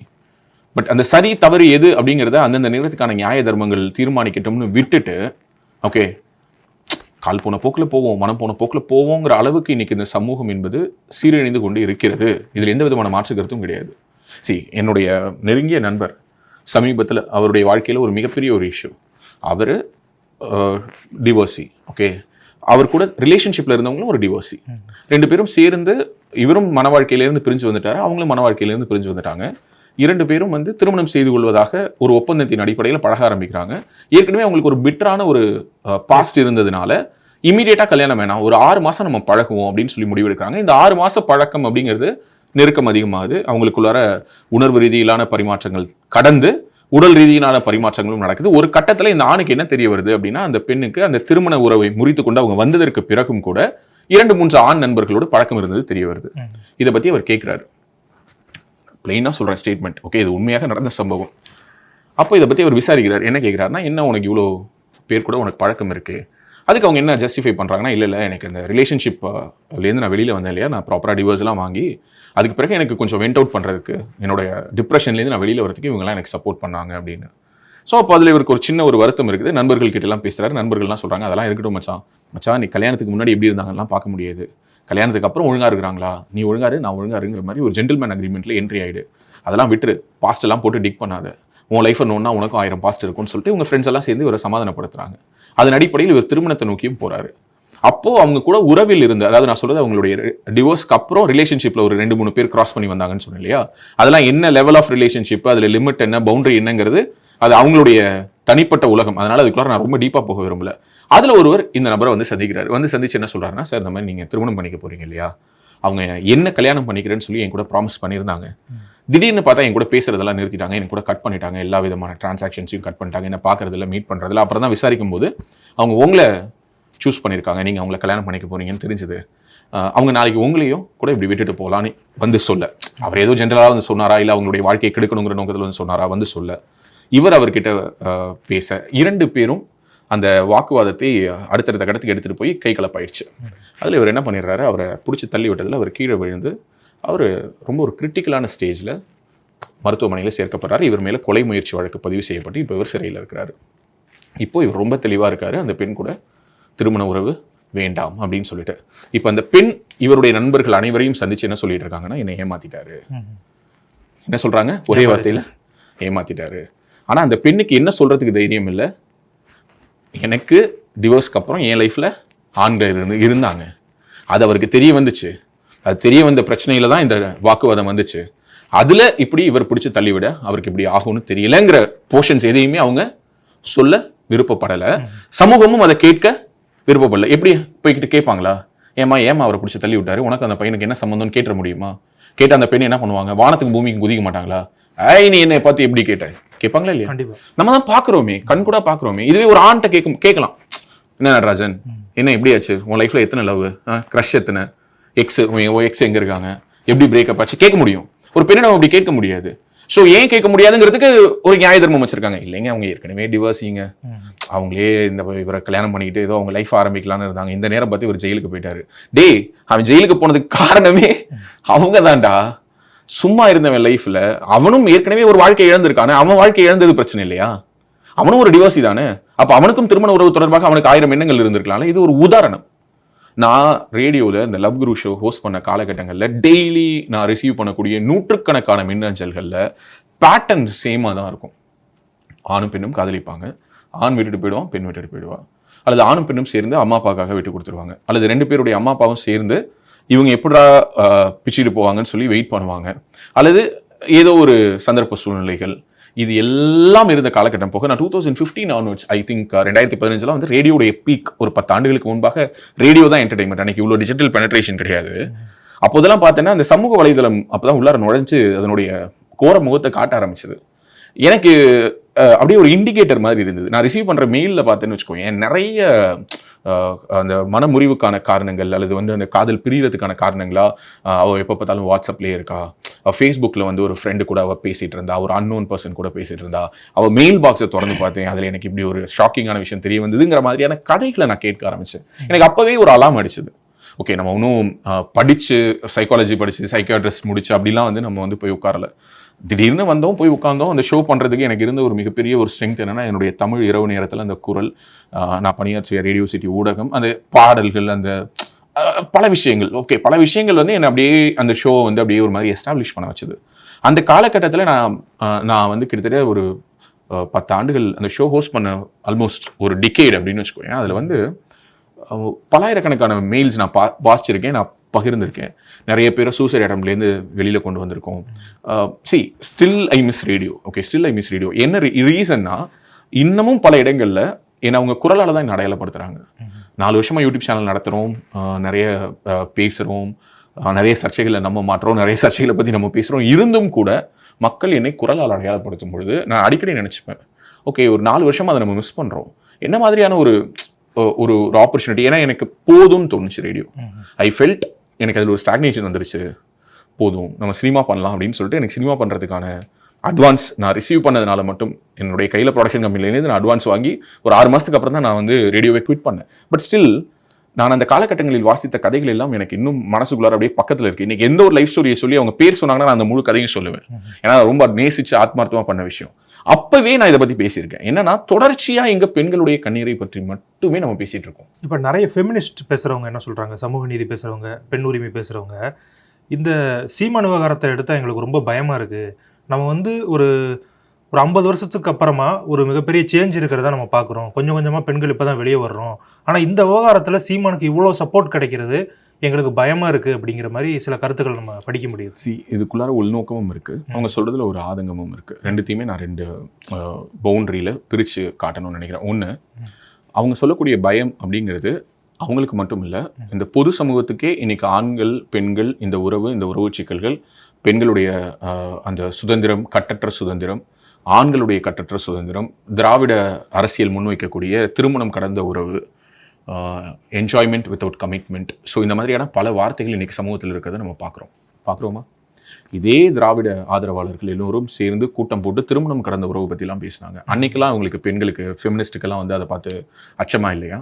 லூலு கும்பல் பற்றி தமிழச்சி பேட்டி கொடுத்தாங்க. தமிழச்சி அதில் பல மிக முக்கியமான திராவிட இயக்கத்தை சேர்ந்தவர்கள், திராவிடர் கழகம், திராவிட முன்னேற்ற கழகம், பெரியார் திராவிடர் கழகம், இப்படி பல கட்சிகளை சேர்ந்த பல இயக்கங்கள் அமைப்புகளை சேர்ந்தவர்களுடைய பெயர்கள்லாம் பட்டியல் போட்டாங்க. அன்னைக்கு இந்த ஃபெமினிஸ்ட்டுகளுக்கெல்லாம் பயமா இல்லையா? அன்னைக்கெல்லாம் வராத பயம் இன்னைக்கு சீமான் பேசுவதை கேட்டு வருது அப்படின்னா இந்த ஃபெமினிஸ்ட்டுகளுக்கு பின்னாடியும் ஒரு அரசியல் இருக்கதான் நான் பார்க்குறேன். But at the same time சில வார்த்தைகள், தடித்த வார்த்தைகள்னு சொல்கிறோம் இல்லையா? ஃபார் எக்ஸாம்பிள் ஒரு பாலியல் தொழிலாளின்னு சொல்கிறது, விரும்பி தான் வந்து படுத்தான்னு சொல்றது. ஸோ இதெல்லாம் வந்து தவிர்க்கப்படணும். இது ஒரு ஆண் பேச மாட்டானா, நான் பேசுவான், ஒரு ஆண் அப்படித்தான் பேசுவான். ஆனால் சீமான் அப்படி பேசலாமா? ஆனால் அவர்கிட்ட போயிட்டு கேட்டோம்னா அவருக்குன்னு ஒரு ஜஸ்டிஃபிகேஷன், அவர் சொன்னதில் நான் தான் சொல்கிறேன் நடராஜ், அவர் எவ்வளவோ இதை பற்றி பேசியிருக்காரு, பட் எனக்கு எதுவுமே என்னால் ரிலேட் பண்ண முடியல. ஆனால் அந்த கடைசியாக பேசின அந்த பேட்டியில் அவர் சொன்ன வார்த்தைகளுக்கு பின்னாடி இருக்கக்கூடிய வழி என்னன்னா, கிட்டத்தட்ட 14 வருஷமா என் குடும்பத்தை என்ன நேசிச்சு வந்த என்னுடைய மனைவியை எல்லோரையும் நீங்கள் எல்லோரும் சேர்ந்து என்ன பண்ணிட்டு தான் இருக்கீங்க, ரேப் பண்ணிட்டு தான் இருக்கீங்க. உங்களுடைய விமர்சனங்கள் உங்களுடைய வார்த்தைகளால் பாலியல் குற்றவாளிங்கிறீங்க. நான் பாலியல் குற்றவாளினா ஒரு பாலியல் தொழிலாளியான்னு கேட்கிறாரு. இது ஒரு வாதத்துக்கு வேண்டுமானால் சரியாக இருக்கலாம். ஆனால் நிச்சயமாக இவர் சொல்றாரு இல்ல, நேசிச்சவங்க இப்படிதான் திருமுச்சந்தில நிறுத்துவாங்களா, அது காதலா இல்ல கன்றாவியான்னு கேட்கிற மாதிரி தான் நான் சொல்றேன். உண்மையாகவே நேசிச்சிருந்தா ஒரு பாலியல் தொழிலாளின்னு சொல்ல முடியாது. ஸோ அப்படின்னா சீமானுக்கு அப்போதே ஒரு தெளிவு இருந்திருக்கலாம். ஒரு நடிகை இதுதான் லிமிட்டு, ஒரு எக்ஸ்சேஞ்ச் இருக்கு, எமோஷனலாவோ பிசிக்கலாவோ வாட் எவர் இட் இஸ், அது அவருக்கும் விஜயலட்சுமிக்கும் ஆனது. அது பொதுவெளிக்கு வராதவரை அது அவர்களோடதாக மட்டும்தான் இருக்கிறது. இன்றைக்குமே சீமான், நான் திரும்பவும் சொல்றேன், 100 தடவை சொல்லுவேன், சீமான் மட்டும் இன்னைக்கு அரசியல் கட்சி நடத்தலைன்னா விஜயலட்சுமி இந்த இஷ்யூ எடுத்துட்டு வர வச்சிருக்கவே மாட்டாங்க. காலமாக ஒவ்வொரு பீரியட்லையும் ஒவ்வொரு டீம் விஜயலட்சுமி ஆப்ரேட் பண்ணிருக்கு. திமுக ஆப்ரேட் பண்ணிருக்கு. ரஜினி ரசிகர்கள் இன்னைக்கு பல பேர் வந்து இன்னைக்கு சீமானுக்கு ஆதரவாக பேசி கொண்டிருக்காங்க சோஷியல் மீடியாக்கள். அவங்கெல்லாம் விஜயலட்சுமி ஆப்ரேட் பண்ணியிருக்காங்க. நீங்க வந்து சீமானை காலி பண்ணுங்க. ஏன்னா சீமான போது ரஜினியும் விமர்சித்துக் கொண்டிருந்தார். ஸோ ரஜினி ரசிகர்களுடைய ஆதரவில் தான் அவங்க இருக்காங்கிற விமர்சனம் எல்லாமே கூட ஒரு காலகட்டத்தில் வந்துச்சு. ஸோ இப்படி ஒவ்வொரு காலகட்டத்தில் ஒவ்வொருவர் கைப்பாவையாக விஜயலட்சுமி செயல்பட்டு இருக்கிறார். But at the same time இதை சீமான் நினைத்திருந்தால் வெவ்வேறு வகையாக இதை என்ன பண்ணியிருக்கலாம், தீர்த்திருக்கலாம். இன்னைக்கு சுப்ரீம் கோர்ட் கேட்குது, பேசி தீர்த்திருக்கலாமே, ஒரு உடன்பாடு எட்டிருக்கலாமே அப்படின்னு சொல்லிட்டு இதை சீமான் நினைத்திருந்தால் எப்போதும் செய்திருக்கலாம். அவர் இப்போ கூட நான் பேச்சுவார்த்தை நடத்த மாட்டேன்னு தான் சொல்றேன். இல்லையே, இன்னைக்கு சுப்ரீம் கோர்ட்ல மாற்றி சொல்லியிருக்காங்க. பேச்சுவார்த்தை என்பது அவுட் ஆஃப் த கோர்ட் செட்டில்மெண்ட்டுக்காக பேசப்பட்டு கொண்டிருக்கிறதுன்னு சொல்றாங்க. ஸோ காலமாக அவர்கள் பேசிக்கொண்டே தான் இருந்திருக்காங்கிறத சமீபத்தில் தான் நம்ம புரிஞ்சுக்க முடியுது. லாஸ்டா வந்த சில ஆடியோஸ் இவரின் சார்பாக இவருடைய நலம் விரும்பிகள், கட்சியில் முக்கியமான பொறுப்பில் இருக்கிறவங்க வெவ்வேறு காலகட்டங்களில் வெவ்வேறு காரணங்களின் அடிப்படையில் அவங்களுக்கு பணம் கொடுத்துருக்காங்க, அவங்க கூட பேச்சுவார்த்தை நடத்தியிருக்காங்க. இது எல்லாத்தையுமே நம்மளால புரிஞ்சுக்க முடியுது. ஏன்னா they want to settle this issue. But இவ்வளவு பிரச்சனையாக இதை எடுத்துட்டு போகாமலே முடிச்சிருக்கலாம். அதை முடிக்காமல் விட்டதற்கான காரணம் என்னன்னா, அங்கதான் இது வந்து ஒரு தவறான ஒரு பாதையில் ஒன்று சீமான் வழி நடத்தப்பட்டிருக்கிறார், மற்றொன்று விஜயலட்சுமி வழி நடத்தப்பட்டிருக்கிறார். ஸோ அதனுடைய விளைவுகளை தான் இப்போ 2 பேருமே சந்திக்கிறதா நான் பார்க்குறேன். இந்த முதல் நாள் இந்த இஷ்யூ பீக் ஆகும்போதே இந்த பாருங்க, நான் அவங்கள மனம் மொத்து நேசித்தேன், 2 பேருமே நேசித்தோம், எங்கள் 2 பேருக்கும் இடையில திருமணம் பண்ணிக்கலாங்கிற ஒரு எண்ணம் கூட இருந்தது. அதன் அடிப்படையில் பழகணும், அதுக்குள்ளார எல்லா விதமான பகிர்தலும் இருந்தது. ஆனால் கால சூழல் என்னால் அவங்களே திருமணம் பண்ணிக்க முடியல. நாங்கள் 2 பேரும் பிரிஞ்சிட்டோம். அவங்க லைஃப்பை பார்க்க போயிட்டாங்க, நான் என் லைஃப்பை பார்க்க போயிட்டேன். அதற்கு பிறகு எங்கள் 2 பேருக்கும் இடையில இந்த 14 ஆண்டுகளில் எந்த விதமான உறவோ தொடர்வோ இல்லை. இப்போது திடீர்னு அவங்க வந்து ஒரு 5 வருஷம் கழிச்சு, 3 வருஷம் கழிச்சு, 8 வருஷம் கழிச்சு, எப்போதெல்லாம் அவங்களுக்கு ஒரு டிப்ரெஷன் வருதோ, எப்போல்லாம் அவங்க இந்த மாதிரியான ஒரு மென்டல் ஹெல்த்தில் டவுன் ஆகுறாங்களோ, அப்போல்லாம் வந்து என் லைஃப்பில் வந்து அவங்க இன்டரப்ட் பண்ணிக்கிட்டே இருக்காங்க. இது சரியல்ல. இப்படி உங்களுடைய வீட்டில் இருக்கக்கூடிய உங்களுடைய பையனுக்கோ இல்லது உங்களுடைய வீட்டில் இருக்கக்கூடிய ஒரு ஆணுக்கு இது இப்படி நடந்ததுன்னா தமிழ்நாட்டில் இருக்கக்கூடிய குடும்பங்கள் எப்படி பார்க்கும்? உங்களுடைய வீட்டு பசங்களாம் லவ் பண்ணுறது இல்லையா? அவங்க லவ் பண்ணும்பொழுது அந்த பெண்ணு கூட ரிலேஷன்ஷிப்பில் இருக்கிறது இல்லையா? அந்த ரிலேஷன்ஷிப்புங்கிறது ஃபிசிக்கல் ரிலேஷன்ஷிப்பாக இருந்தால் அவங்க பையனை நீங்கள் எல்லாரும் என்ன விபச்சாரன்னு சொல்லிடுவீங்களா? அல்லது அவனை வந்து நீங்கள் ஏதோ ஒரு குற்றவாளி கூண்டில் நிறுத்தி இந்த மாதிரி சவுக்கால் அடித்து அவரை அசிங்கப்படுத்தி நிர்வாணப்படுத்தி அவருடைய குடும்பத்தை அவருடைய அரசியலை அனைத்தையும் அவமானப்படுத்தக்கூடிய அந்த போக்கு இருக்கு இல்லையா, அதை நீங்கள் எல்லோருக்கும் பண்ணிடுவீங்களா? அப்படிங்கிற கேள்விகளை எல்லாம் அவர் பொது சமூகத்திடம் கேட்டிருந்தால் இந்த சமூகம் என்ன சொல்லியிருக்கும்னா, டே எவன் லைஃப்ல நடக்கல, என்னமோ பெருசாக வந்துட்டீங்க, அவன் எவ்வளோ உதாரணங்கள் பார்த்துருக்கோமா இல்லையா? இங்கு எக்ஸ்ப்ளாய்டேஷன்ங்கிறது என்னங்கிறது தான் கேள்வி. இங்க ஒரு பெண் நினைச்சா என்ன பண்ண முடியுதுன்னு சொல்றேன். ஒரு பெண் நினைச்சா அவளுக்கு விரும்புற வரைக்கும் உன் கூட உறவுல இருக்கா. அந்த உறவுங்கிறது பிசிக்கல் ரிலேஷன்ஷிப்பா இருக்கணுங்கிற அவசியம் கிடையாது. விரும்புற வரைக்கும் உன் கூட எமோஷனலா கூட உறவுல இருக்காங்கன்னு வச்சுப்போம். உன் கூட ஒரு ரிலேஷன்ஷிப்ல இருக்காங்க, உன் கூட வந்து லவ் பண்றாங்க, உன் கூட வந்து டைம் ஸ்பெண்ட் பண்றாங்க, நீ உன்னுடைய பணத்தை அவங்களுக்கு ஸ்பெண்ட் பண்ற, நீங்க 2 பேரும் வெளியில போறீங்க வரீங்க, நல்லது கெட்டது எல்லாத்தையும் பகிர்ந்துக்கிறீங்க. ஒரு கட்டத்துல அந்த பெண் வேண்டாம் அப்படிங்கிற ஒரு முடிவை நீ எடுக்கிற, அந்த பெண்ணால அதை அக்செப்ட் பண்ணிக்க முடியல. ஆனா நீ நினைக்கிற இந்த உறவு தொடர்வது சரியில்லைன்னு ஏதோ ஒரு தருணத்துல ஏதோ ஒரு மொமெண்டின் அடிப்படையில் நீ எடுக்கிறேனே வச்சுப்போம். அந்த பெண்ணை நீ வேணான்னு சொல்ற. ஆனா அந்த பெண் நினைச்சா உன்னுடைய வாழ்க்கையை அழிக்க முடியும். என்ன பண்ணுவாங்க? சோஷியல் மீடியாவில் பேசலாம், உன்னுடைய நட்பு வட்டத்தில் முழுக்க போயிட்டு நடராஜன் என்னை ஏமாத்திட்டாருன்னு சொல்லலாம், நடராஜன் என்ன உணர்வு ரீதியாக சுரண்டிட்டாருன்னு சொல்லலாம், நடராஜன் என்ன உடல் ரீதியாக சுரண்டிட்டாருன்னு சொல்லலாம், நடராஜன் எனக்கு ப்ராமிஸ் பண்ணிட்டு அதை கீப் அப் பண்ணலன்னு சொல்லலாம். இது எல்லாத்தையும் தாண்டி சட்ட ரீதியாக உன் மேலே போயிட்டு நடவடிக்கை எடுங்கன்னு காவல் நிலையத்தில் போய் நிற்கலாம். இந்த அத்தனை வாய்ப்புகளையும் பெண்ணுக்கு கொடுக்கக்கூடிய அதே சமூகம் நான் சொன்ன அதே விஷயத்தை அப்படியே மாற்றி சொல்றேன். உன்னுடன் உறவில் இருக்கக்கூடிய ஒரு பெண் அந்த உறவு வேண்டாம்னு அவங்க முடிவெடுக்கிறாங்க. நடராஜன் போதும், இந்த ரிலேஷன்ஷிப் ஒர்க் ஆகாதுன்னு நான் நினைக்கிறேன்னு சொல்றாங்க. ஆனா உன்னால இந்த ரிலேஷன்ஷிப்பை விட்டு வெளியில வர முடியல. நான் இதற்கு முன்னாடி பெண்ணுக்கு சொன்ன அத்தனை ஆப்ஷன் உனக்கு இருக்கா? இருக்கா? உனக்கு இல்லை அப்படின்னா உனக்கு இல்லை நடராஜன், ஆண்களுக்கு இல்லை. அப்ப இதை பத்தி நம்ம பேசணும்ல. இது ஒரு திருமணத்துக்கு முன்பான காதல் மட்டும் இல்லை, திருமண உறவுலையும் இது இல்லை. திருமண உறவுலையும் இல்லை. சில பேர் கூட நினைக்கலாம், என்னங்க ஆண்கள் எங்கெங்க அடி வாங்கிட்டு இருக்காங்கன்னு. எத்தனையோ ஆண்கள் அடி வாங்குறதுனா லிட்டரலி உருட்டுக்கட்டை எடுத்துட்டு வந்து சினிமாக்கள்ல காட்டுவது போல கோவை சார்ல வடிவேல சுத்தி விட்டு அடிப்பாங்களா, அந்த மாதிரி அடிக்கிறது இல்லை. அடிப்பது என்பது உணர்வு ரீதியாக அடிப்பது தான். மென்டலி அவங்கள ஹிட் பண்றதும் ஹிட்டிங் தான். அது அதை விட வலிக்கக்கூடிய ஒரு விஷயம்தான். எத்தனையோ குடும்பங்களில் தங்களுடைய மனைவிகள் ஏதோ ஒரு எக்ஸ்ட்ரா மேரிட்டல் அஃபேர்ல இருக்கிறாங்க, அல்லது வேற ஏதோ வகையான ஒரு எத்திக்கலி சரியில்லைன்னு நினைக்கக்கூடிய ஒரு விஷயங்களில் ஈடுபடக்கூடிய மனைவிகளை சகித்து கொண்டு வாழக்கூடிய கணவன்கள் இருக்கிறார்கள். அதே போல மனைவிகளும் இருக்கிறாங்க. நான் மறுபடியும் சொல்றேன், இந்த வீடியோவுடைய நோக்கம்ங்கிறது ஆண்கள் அனைவரும் நல்லவர்கள், ஆண்கள் அனைவரும் உத்தமர்கள், ஆண்களுக்கு இங்கு நீதியே கிடைக்கல, பெண்கள் எல்லோரும் ஆண்களுடைய நீதியை சுரண்டுகிறார்கள் சொல்வதல்ல. ஆனால் எப்போதுதான் இந்த சமூகம் ஆணுடைய குரலை கேட்க போகிறது?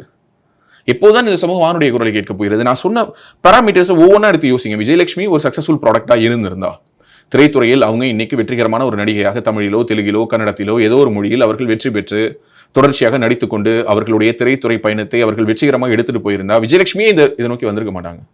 ஏன்னா அவங்களுக்கு ஃபோக்கஸ் எல்லாம் எங்க இருந்திருக்கும்? கரியர்ல இருந்திருக்கும். அதனாலதான் பொதுவாக இந்த மாதிரி ரிலேஷன்ஷிப் பிரேக் ஆகும்பொழுது ரிலேஷன்ஷிப்ல பொதுவாக நாங்கள் சொல்லக்கூடிய அட்வைஸ், ஈவன் என்னுடைய ஷோல கூட நான் அடிக்கடி சொல்வேன், காதலை பொறுத்தவரை ஆகச் சிறந்த பழிவாங்கல் என்பது வாழ்ந்து காட்டுவதாக மட்டும்தான் இருக்க முடியும். ஸோ பெஸ்ட் ரிவெஞ்ச் வாழ்ந்து காட்டு. உன்னை விட்டுட்டு போனவனே ஐயோ இவங்களை மிஸ் பண்ணிட்டோமே நினைச்சு ஃபீல் பண்ற அளவுக்கு வாழ்ந்து காட்டணும். அதை விட்டுட்டு அவங்கள அழிக்கிறது, அவங்கள ஒழிக்கிறது, அவங்கள காலி பண்றது, அவங்க தொழிலை கெடுக்கிறது, அவங்க பேரை கெடுக்கிறது, அவங்க நட்போட்டம் முழுக்க போயிட்டு நார் அடிக்கிறது, இதெல்லாம் வந்து எப்படி லவ்வா இருக்க முடியும்? அதுக்கு பேர் லவ்வா? பொதுவா ஒரு ஆண் கிட்ட என்ன சொல்றோம்? டேய் நீ லவ் பண்ண பொண்ணு எங்க இருந்தாலும் நல்லா இருக்கணும்னு நினைக்கிறா அப்படின்னு சொல்றோம். கரெக்டா? கரெக்ட் தானே? ஏன் அதே இதை இன்னைக்கு விஜயலட்சுமிக்கு யாருமே சொல்ல மாட்டேங்கிறாங்க? விஜயலட்சுமி சீமான லவ் தானே பண்ணாங்க. அதுக்கு ஒன்னே என்ன சொல்லுவாங்க? 7 முறை கருக்கலைத்தார். நீங்க போயிட்டு பாத்தீங்களா? ஹாஸ்பிட்டலுக்கு யாராவது போனவங்க ஐ விட்னஸ் இருக்கீங்களா? 7 முறை சீமானால் விஜயலட்சுமி கருவுற்றாங்கிறதுக்கு ஏதாவது ஆதாரங்கள் இருக்கா? அது ஏதாவது விஜயலட்சுமி பொது வெளியில வச்சிருக்காங்களா?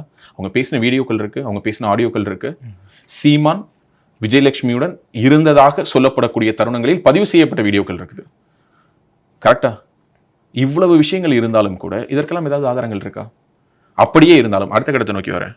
சீமான் அந்த இடத்துல என்ன சொல்றாரு? கன்சென்சுவல்ங்கிறாரு. அதை உதாரணம் காட்டுவதற்காக சொன்ன வார்த்தையில் தவறு இருக்குது. ஒரு உதாரணத்துக்கு நான் குண்டு கட்டா தூக்கிட்டு போய் ரேப் பண்ணனா, விரும்பிதானே வந்து படுத்தா, அப்படிலாம் இல்லை. ஒரு ரிலேஷன்ஷிப்குள்ளார நம்ம ஒரு ஆணும் பெண்ணும் ஏதோ ஒரு மொமெண்ட்ல, அது பிசிக்கல் எக்ஸ்சேஞ்சாக இருக்கட்டும், மென்டல் எக்ஸ்சேஞ்சாக இருக்கட்டும், அதை பண்ணும் பொழுது they won't think about the consequences. Okay, இதனுடைய விளைவுகள் என்ன என்பதை கூடுமானவரை மனம் சிந்திக்க விடாது. ஓகே, இன்னும் நம்மளோட லாஜிக்ல சொல்லணும்னா அந்த பிளாக் உல்ஃப் ஒயிட் உல்ஃப்ல அந்த நேரத்தில் ஒயிட் உல்ஃப் வந்து அங்கே இருக்கவே இருக்காது. கருப்பு ஓனாய் மட்டும்தான் மதம் கொண்ட யானை போல சுற்றி வந்துட்டு இருக்கும். அப்போ எந்த தவறு வேணாலும் ஒன்று அது பண்ண வைக்கும். ஆனால் கொஞ்ச நேரத்திலேயோ அல்லது கொஞ்சம் நாட்கள்லையோ அல்லது கொஞ்சம் மாதங்கள்லையோ கொஞ்சம் வருடங்கள்லையோ உனக்கு ஒரு ரியலைசேஷன் வந்து இது தப்புன்னு தோணும் பொழுது நீ அதை விட்டு வெளியில வரணும்னு நினைக்கிற. அப்போ அதுல இருந்து வெளியில வரணுங்கிற எண்ணம் ஒருவருக்கு மட்டும் இருந்து மற்றொருவருக்கு இல்லை என்றால் அப்போது கூட அது தப்பாக தான் பார்க்கப்படும். அப்போ அந்த ஆப்போசிட்ல இருக்கிறவங்க என்ன சொல்லலாம்? நீ என்னை ஏமாத்திட்டு போற சொல்லாம இல்லையா? இப்போ திருமணத்துக்கு பிறகு, அதாவது திராவிட மொழிகளில் சொல்லணும்னா திருமணம் கடந்த உறவு அப்படிங்கிற உறவு, கள்ளக்காதல் என்று ஒன்று இருக்கிறதா? அதில் என்ன காதலில் கள்ளக்காதல் நல்ல காதல்னு சுபவி பேசினார்ல, அந்த மாதிரி காலம் காலமாக திருமணம் கடந்த உறவு என்பது கள்ளக்காதல் என்று அழைக்கப்படுகிறது. இன்னைக்கு திருமணம் கடந்த உறவுகள் என்பது ஆங்காங்கே நடந்து கொண்டுதான் இருக்கிறது. ஓகே, அங்கங்கே நடந்துகிட்டு தான் இருக்குது. அதாவது திருமணமான ஒரு ஆணுக்கோ பெண்ணுக்கோ மற்றொரு ஆணின் மேலோ பெண்ணின் மேலோ ஈர்ப்பு வருவது என்பது நடக்குதா இல்லையா? நடக்குது. அப்போ நடக்கும் பொழுது அந்த ஆணோ அல்லது அந்த ஒரு பெண்ணோ அந்த ஒரு உறவில் இருக்கும் பொழுது ஏதோ ஒரு பாயிண்ட்ல அந்த ஆணுக்கோ அல்லது அந்த பெண்ணுக்கோ ரியலைசேஷன் வருது. என்ன ரியலைசேஷன் வருது? இல்லை நம்ம வந்து ஒரு தப்பு பண்ணிட்டு இருக்கோம், என்னுடைய மனைவிக்கு நான் துரோகம் பண்றேன்னு நினைக்கிறேன் அப்படின்னு அந்த ஆண் சொல்றான். ஆனா அந்த பெண் என்ன சொல்றாங்க? என்ன நீ என்னை கழட்டி விட பாக்குறியா அப்படின்னு கேட்குறாங்க. கழட்டி விடுவதற்கு நீங்கள் பெண்ணும் அல்ல, ஏமாற்றுவதற்கு அவர் திருமணமாகாத ஆணும் அல்ல. இவருக்கும் திருமணமான ஒரு குடும்பம் இருக்கிறது, உங்களுக்கும் திருமணமான ஒரு குடும்பம் இருக்கிறது. கன்சென்சுவலா 2 பேரும் விருப்பத்தின் அடிப்படையில் செக்ஷுவல் ரிலேஷன்ஷிப்ல, பிசிக்கல் ரிலேஷன்ஷிப்ல ஒரு உறவுல இருக்கீங்க. ஏதோ ஒரு இடத்துல யாரோ ஒருவருக்கு உறுத்தலாக இருந்தால் அதுல அந்த ஆணோ பெண்ணோ எவ்வளவு ஜென்டலா வெளியேறணும். இதை தான் நான் திரும்பவும் சொல்றேன். இது விடாமுயற்சி திரைப்படத்தினுடைய திரை விமர்சனத்திலும் சொன்னேன். ஒரு உறவு இங்கு தொடங்கும் பொழுது அது அப்படியே பியூட்டிஃபுல்லா இருக்கு, ஒரு பூ பூக்குற மாதிரி பூக்குது. ஆனா அந்த உறவு பிரியும் பொழுது அந்த செடியை வேரோடு பிடுங்கி வீசுவது போல இருக்குது. அது தவறுன்னு நான் சொல்றேன். ஒரு உறவில் இருக்கும், அந்த உறவு தொடர்வதற்கான சாத்தியம் இல்லைன்னா சந்தோஷமா அந்த உறவில் இருந்து பிரிவதற்கான சாத்தியங்களை நம்ம உருவாக்கிக்கணும். அதுதான் நம்ம மென்டல் ஹெல்த்துக்கும் நல்லது, அதுதான் நம்ம ஃபிசிக்கல் ஹெல்த்துக்கும் நல்லது. இதை நம்ம இங்கே பண்ணுறதே கிடையாது. உடனடியாக நம்ம என்ன பண்ணுறோம்னா, ஆப்போசிட் எண்ணில் இருக்கிறவங்க மேலே புழுதியை வாரி இறைப்பது, சேற்றை வாரி இறைப்பது, சாணியை வாரி இறைப்பது, சகதியை வாரி இறைப்பது, இதைத்தான் செய்து கொண்டிருக்கிறோம். இதை ஆண் பண்ணாலும் தப்பு, பெண் பண்ணாலும் தப்பு. ஆண் பண்ணும்போது மட்டும்தான் தப்பு, நாங்கள் அப்போ மட்டும்தான் பேசுவோம், பெண் பண்ணால் பேச மாட்டோம். சீமான் பண்ணால் மட்டும்தான் நாங்கள் பேசுவோம், வேற யார் பண்ணாலும் பேச மாட்டோம். விஜயலட்சுமிக்கு மட்டும்தான் ஆதரவா நிற்போம், ஆனால் நாங்கள் மற்றவங்களுக்கு ஆதரவா நிற்க மாட்டோம். சீமானுக்கு மட்டும்தான் ஆதரவா நிற்போம், நீயோ நானோ பண்ணால் தூக்கி போட்டு தரையில் வச்சு மிதிப்போம்னா நீ இதை பற்றி பேசுவதற்கான தகுதியை இழக்கிறாய். நீ இதை பற்றி பேசுவதற்கான தகுதியை இழக்கிறாய். ஒரு ரிலேஷன்ஷிப் சம்மந்தப்பட்ட இஷ்யூவில் நீ கமெண்ட் பண்ணோன்னா அந்த கமெண்ட்டை நீ எல்லோருக்கும் அதே கமெண்ட் தான் சொல்லுவியான்னு யோசிச்சு பார்த்துட்டு சொல்லு. அது ரொம்ப அவசியம். ஏன்னா நான் பார்த்துருக்கேன், என்னுடைய கண் கூட பார்த்துருக்கேன் இங்கு எத்தனை பேர் அரசியல் ரீதியாக மட்டும் இந்த இஷ்யூவை பேசிக்கிட்டு இருக்காங்க அப்படின்னு. எனக்கு தெரியும் அவங்களுடைய வெஸ்டட் இன்ட்ரெஸ்ட் என்னன்னு. சீமானை ஆதரிப்பவர்களுக்கும் ஒரு வெஸ்டட் இன்ட்ரெஸ்ட் இருக்கு, சீமானை எதிர்ப்பவர்களுக்கும் ஒரு உள்நோக்கம் இருக்கிறது. அந்த உள்நோக்கத்தை வச்சுக்கிட்டு நீ எப்படி நீ நியாயத்தை பேச முடியும்? அதனால தான் நான் சொல்றேன், இங்கு எனக்கு இது சீமான் மற்றும் விஜயலட்சுமியின் பிரச்சனையாக படல. எத்தனையோ ஆண்கள் இந்த பிரச்சனையை ஃபேஸ் பண்ணிருக்காங்க. ஒரு ஆணும் பெண்ணும் காதலிக்கிறாங்க, எத்தனையோ நிகழ்வுகள் நம்ம பார்க்குறோம். என்ன நிகழ்வுகள் பார்க்குறோம் சொல்லு? திருமணத்தன்று திடீர் என்று வந்த காதலி திருமணத்தை நிறுத்தினார். தன்னை காதலிப்பதாக சொல்லி ஏமாற்றிய மணமகனுடைய திருமணத்தை நிறுத்திய காதலின்னு பார்க்குறோம். கரெக்டா? ஒரு திருமணம்ங்கிற ஒரு உறவின் அடிப்படையில் அல்லது ஒரு ஆசையின் அடிப்படையில் ஒரு விருப்பத்தின் அடிப்படையில் ஒரு ஆணும் பெண்ணும் பழகிறாங்க. பட் அந்த ஆணால சந்தர்ப்ப சூழ்நிலையின் காரணமாகவோ அல்லது திட்டமிட்டோ அந்த பெண்ணை திருமணம் செய்து கொள்ள முடியாமல் வேறொருவரை திருமணம் செய்து கொள்கிறார். அப்போது அந்த பெண் என்ன பண்றாங்க, நேரடியாக வந்து அந்த ஆண் வீட்டு வாசல்ல வந்து தர்ணா பண்றாங்க. இதே விஷயத்த ஒரு பையன் பண்ணா ஒரு ஆண் ஒரு பெண் லவ் பண்றாங்க. அந்த ஆணோட அந்த திருமண வாழ்க்கையை அந்த பெண்ணால முன்னெடுத்து போக முடியல. ஒரு கடத்துல அந்த பெண் சொல்றாங்க, சாரிடா மன்னிச்சிரு, எனக்கு இதான் கல்யாணம், அந்த கல்யாணத்துக்கு வந்துருன்னு சொல்லி பத்திரிக்கை வரையும் கொடுக்குறாங்க. அவ்வளோ நல்லவங்க. அந்த கல்யாணத்துல இந்த பையன் போயிட்டு பந்தியில் உட்காந்து சாப்பிடாம வாசல்ல உட்காந்து போராட்டம் பண்ணா அந்த பையனை என்ன பண்ணுவாங்க? அரெஸ்ட் பண்ணிடுவாங்க. அரெஸ்ட் பண்றதோட கூட அது சட்டத்தினுடைய கடமை. அதுக்கு முன்னாடி என்ன பண்ணுவாங்க? அந்த கல்யாண வீட்டில் இருக்கிறவங்க எல்லாரும் சேர்ந்து அந்த பையனை தூக்கி போட்டு மிதிப்பாங்க. மேபி அந்த பையன், அதாவது அந்த திருமணம் செய்து கொள்ள போறான் இல்லையா, அந்த பையன் கொஞ்சம் ரொம்ப சென்சிட்டிவான பையனா இருந்தா திருமணத்தை நிறுத்துவான். பிராக்டிகலான பையனா இருந்தா தட்ஸ் ஓகே. கல்யாணத்துக்கு முன்னாடி அதானே நீ காமனான டைலாக், நீ கல்யாணத்துக்கு முன்னாடி எப்படி இருந்தங்கிறது எனக்கு பிரச்சனை இல்லை, பட் கல்யாணத்துக்கு அப்புறம் நீயும் நானும் ட்ரூவா இருப்போமா? That's how the society is moving forward. இதை சரின்னு சொல்லுவியா தவறுன்னு சொல்லுவியா? சரின்னு தான் சொல்லுவேன். இன்னைக்கு சமூகம் அப்படிதான் மாறிட்டு இருக்கு. ஏன்னா இங்கு காதலினுடைய வடிவம் என்பது மாறிக்கொண்டிருக்கிறது. முன்னாடி ஒரு காதல், ஒரே காதல். இன்னைக்கு ஒவ்வொரு காதலும் ஒவ்வொரு காதல். ஓகே, ஒரு செடியில ஒரு பூ தான் பூக்கும் அப்படின்னு சொன்ன தளபதி விஜய், அவருடைய செடியிலேயே ஒரு பூ தான் பூத்துதான் யாருக்காவது தெரியுமா என்ன? அப்போ செடினா பூக்கத்தான் செய்யும். இலைகள் உதிரும்படியாக, தேவையற்ற இலைகள் உதிரும்படியாகவும் தேவையான இலைகள் மலரும்படியாகத்தான் இங்கு ஒரு செடிங்கிறதே படைக்கப்பட்டிருக்கு. அப்படின்னா உறவுகளும் அப்படிதான், மனிதனும் அப்படித்தான். இதுல ஒரு ஆணை மட்டும் ஏன் பேசுறீங்க? தொடர்ச்சியாக நடராஜ், இந்த அதுல் சுபாஷுடைய கேஸுக்கு பிறகு நிறைய கேசஸ் பார்த்துட்டோம். 2-3 நாட்களுக்கு முன்னதாக நான் செய்தித்தாள்களில் படித்த சில நிகழ்வுகளை மட்டும் சொல்லணும்னு நினைக்கிறேன். நேற்று ஒரு பையன் எலி பேஸ்ட்டை கலந்து கூல்ட்ரிங்க்ஸில் குடிச்சு சூசைடுக்கு அட்டம் பண்ணதா முதல்ல தகவல் வந்துச்சு. அப்புறம் என்ன தெரிய வந்திருக்குன்னா, அந்த காதலிச்ச பெண் அவனை கொலை பண்ணுறதுக்காக தண்ணியில் கலந்து கொடுத்துருக்காங்க. ஏன்னா இந்த பையன் வந்து அந்த லவ்வை பிரேக்கப் பண்ணிக்கலான்னு சொன்னானா, அதனால அந்த பையனை கொல்றதுன்னு முடிவு பண்ணிட்டா அந்த பொண்ணு. இதே விஷயத்த அந்த பையன் பண்ணியிருந்தா, ஆனால் அந்த பையன் பாரு எவ்வளோ நல்லவன்னா, தன்னுடைய லவ்வர் தான் தனக்கு விஷம் வச்சான்னு தெரிஞ்சோ அம்மா அப்பா கிட்ட என்ன சொல்லியிருக்கான்னா, இல்லை நான் சூசைட் அட்டம் பண்ணிட்டேன்னு சொல்லியிருக்கான். ஸோ அவனுக்கு என்ன தெரியுதுன்னா, இந்த பொண்ணு நம்மளை விட்டு போக மாட்டா, நம்ம விட்டுட்டு போனோம்னா நம்மளை கொல்ற லெவலுக்கு போயிட்டா, இவ கூட தான் வாழ போறோம், ஸோ இவளை வில்லி ஆக்கிட வேணாம். ஏன்னா அந்த அம்மா அப்பாவுக்கு என்ன தோணும், ஏண்டி படுபாவி, என் பிள்ளைக்கு விஷம் வச்சவளாடி, நீ நாளைக்கு எங்களுக்கு கூட விஷம் வைக்க மாட்டேன்னு தோணலாம். அதனால அந்த பெண்ணினுடைய இமேஜை காப்பாத்துறதுக்காக அவன் என்ன பண்ணியிருக்கான், இல்லை நானே தான் சூசைட் அட்டன் பண்ணேன்னு சொல்லியிருக்கான். இது ஒரு கேஸ். 2வது கேஸ், திருமணமான அன்று இரவு அந்த பெண் விருப்பம் இல்லாமல் திருமணம் செய்து கொண்டதுனால ஃபோன் பண்ணி யார்கிட்டயோ ரொம்ப நேரம் வீடியோ கால் பேசிட்டு இருந்திருக்காங்க. யார்கிட்டன்னு போயிட்டு விசாரிச்சா என்னுடைய முன்னாள் காதலன், என்னால் அவனை மறக்க முடியல. சரிடி, இன்னைக்கு கல்யாணம் ஆயிடுச்சு, இன்னைக்கு நமக்கு ஃபர்ஸ்ட் நைட் அப்படின்னா, ஃபர்ஸ்ட் நைட்டா, ஒரு நிமிஷம் வெயிட் பண்ணு, நான் கூட ஃபோன் வீடியோ கால் பேசிட்டு இருக்கேன்ல அப்படின்னு சொன்ன உடனே இவன் அப்செட் ஆகிட்டு என்ன பண்ணிட்டான், அவன் போயிட்டு சூசைட் அட்டன் பண்ணிட்டான். இதெல்லாம் இன்னைக்கு நடந்துகிட்டு இருக்கக்கூடிய செய்திகள். நம்ம இதெல்லாம் படிச்சுட்டு இருக்கோம். என்ன நம்ம கேஷுவலா கடந்து போறோம் அப்படின்னா, இதெல்லாம் பக்கத்து வீட்டில் நடக்குது, எதிர் வீட்டில் நடக்குது, யார் வீட்லயும் நடக்குது. நம்ம வீட்டில் நடக்கும்போது எப்படி இருக்கும், பகீர்னு இருக்கும். கரெக்டா? ஸோ அப்போ இங்கு ஆண் பெண் உறவு சிக்கல், ஆண் பெண் உறவினுடைய வடிவம், ஆண் பெண் உறவுகளுக்குள்ள இருந்த அடர்த்தி, இப்படி பல விஷயங்கள் இன்னைக்கு டிபேட் அண்ட் டிஸ்கஷனாக இருக்கும்பொழுது அட்லீஸ்ட் இந்த சிச்சுவேஷன் ஒரு திரைப்பட இயக்குனருக்கும் ஒரு திரைப்பட நடிகைக்கும் 14 ஆண்டுகளுக்கு முன்பாக இருந்த ரிலேஷன்ஷிப், அதில் ஏற்பட்ட விரிசல், அதற்கு ஏற்பட்ட மனக்கசப்பு, காலம் இருவரையும் இருவேறு திசைகளில் பயணிக்க வச்சிருக்கு. 2 பேரும் வெவ்வேறு திசைகளில் பயணிச்சு நீங்கள் 14 ஆண்டுகளுக்கு பிறகு அந்த திரைப்பட நடிகை அந்த முன்னாள் இயக்குனர் இந்நாள் அரசியல் கட்சி தலைவரை குற்றவாளி கொண்டு நிறுத்துறாங்க. இதில் இன்னொரு மிக முக்கியமான விஷயம், இந்த வழக்கு இருக்குல்ல, அதாவது இந்த சென்னை உயர்நீதிமன்றம் ஒரு டிரெக்ஷன்ஸ் கொடுத்தது இல்லையா, 3 வார அவகாசத்துக்குள்ள இதை விசாரிச்சு முடிங்கன்னு சொன்னாங்க இல்லையா. இந்த வழக்கை தொடுத்ததே சீமான் தான். சீமான் போயிட்டு என்ன சொல்றாருன்னா, விருப்பப்பட்ட அவங்க வந்து வழக்கு போடுறாங்க, விருப்பப்பட்ட அவங்க வந்து வேணாங்கிறாங்க, வாபஸ் வாங்கிட்டேங்கிறாங்க. ஏன்னா அவருக்கு ஒரு இன்புட் இருந்தது. என்னன்னா 2026 தேர்தலுக்கு முன்பாக விஜயலட்சுமி தீவிரமாக வந்து தனக்கு எதிரான புகார்களை பொதுவெளியில் பேசலாம் என்ற ஒரு சின்ன அவருக்கு ஒரு இன்புட் இருந்ததுனால அவர் என்ன பண்ணாரு அப்படின்னா, இந்த வழக்கை மொத்தமாக முடிச்சு விடுங்கன்னு சொல்லி ஹைகோர்ட்டுக்கு அவர் போறாரு. அப்போ ஹைகோர்ட் என்ன பண்ணுதுன்னா, இதுக்குள்ளார இருக்கக்கூடிய புகார்கள், இதற்குள்ளார இருக்கக்கூடிய நிகழ்வுகள் அவ்வளவு லேசாக இந்த வழக்கை முடித்து வைப்பதற்கான சாத்தியங்களோடு இல்லை, இதை பற்றி டீட்டெயிலாக விசாரிங்க அப்படின்னு சொல்லி அந்த நீதிபதி தன்னுடைய கருத்தை முன்வைக்கிறார். அந்த கருத்தோடு சேர்த்து அவர் சில பார்வைகள், அவருடைய பார்வையில் இது வந்து சாதாரண குற்றம் இல்லை, சீமான் வந்து பணம் வாங்கியிருக்கிறாரு, கருக்கலைப்பு செய்திருக்காங்க விஜயலட்சுமி, அதற்கு காரணம் சீமான் தான், இந்த மாதிரி பல விஷயங்களை சொல்றாரு. இன்னும் ஒரு படி மேலே போயிட்டு சீமானுக்கு முதல் மனைவியா விஜயலட்சுமிங்கிற ஒரு கேள்வியும் வைக்கிறாரு. இதை எல்லாத்தையும் பார்த்துட்டு இந்த வழக்கு விசாரணை மறுபடியும் சூடு பிடிக்க ஆரம்பிக்குது. வேறு வழி இல்லாமல் தான் காவல்துறை இந்த விசாரணைக்கு வராங்க. பல பேர் சொல்றாங்க, என்ன சொல்றாங்கன்னா, 10 ஆண்டுகள் அதிமுக ஆட்சியில் சீமான் இப்படியெல்லாம் விசாரணைக்கு அழைக்கப்பட்டாரான்னு. நான் அந்த கேள்வியை திரும்பவும் கேட்குறேன். 10 ஆண்டுகள் இல்லை, 14 ஆண்டுகளாகவும் அழைக்கப்படலை. திமுக கவர்மெண்ட் வந்தால் மட்டும் அவர் என்ன அழைச்சிட்டாங்களா என்ன? இந்த 4 ஆண்டுகளில் அவர் அழைக்கல. இப்பவுமே காவல்துறை அவர் அழைக்கல. அண்டர் இந்த பாயிண்ட், கோர்ட்டு சொன்னதுனால காவல்துறை அழைச்சிருக்காங்க. கோர்ட் என்ன சொல்லுதுன்னா, விசாரிச்சு எனக்கு அறிக்கையை தாக்கல் பண்ணுங்க, நாளை மட்டும்தான் இந்த காவல்துறை இந்த ஆக்ஷன் எடுக்க போயிருக்காங்க. ஸோ அப்படின்னா இதுல வந்து இந்த திமுக அதிமுகன்னு ஒரு வித்தியாசம் காட்டுறாங்கல்ல.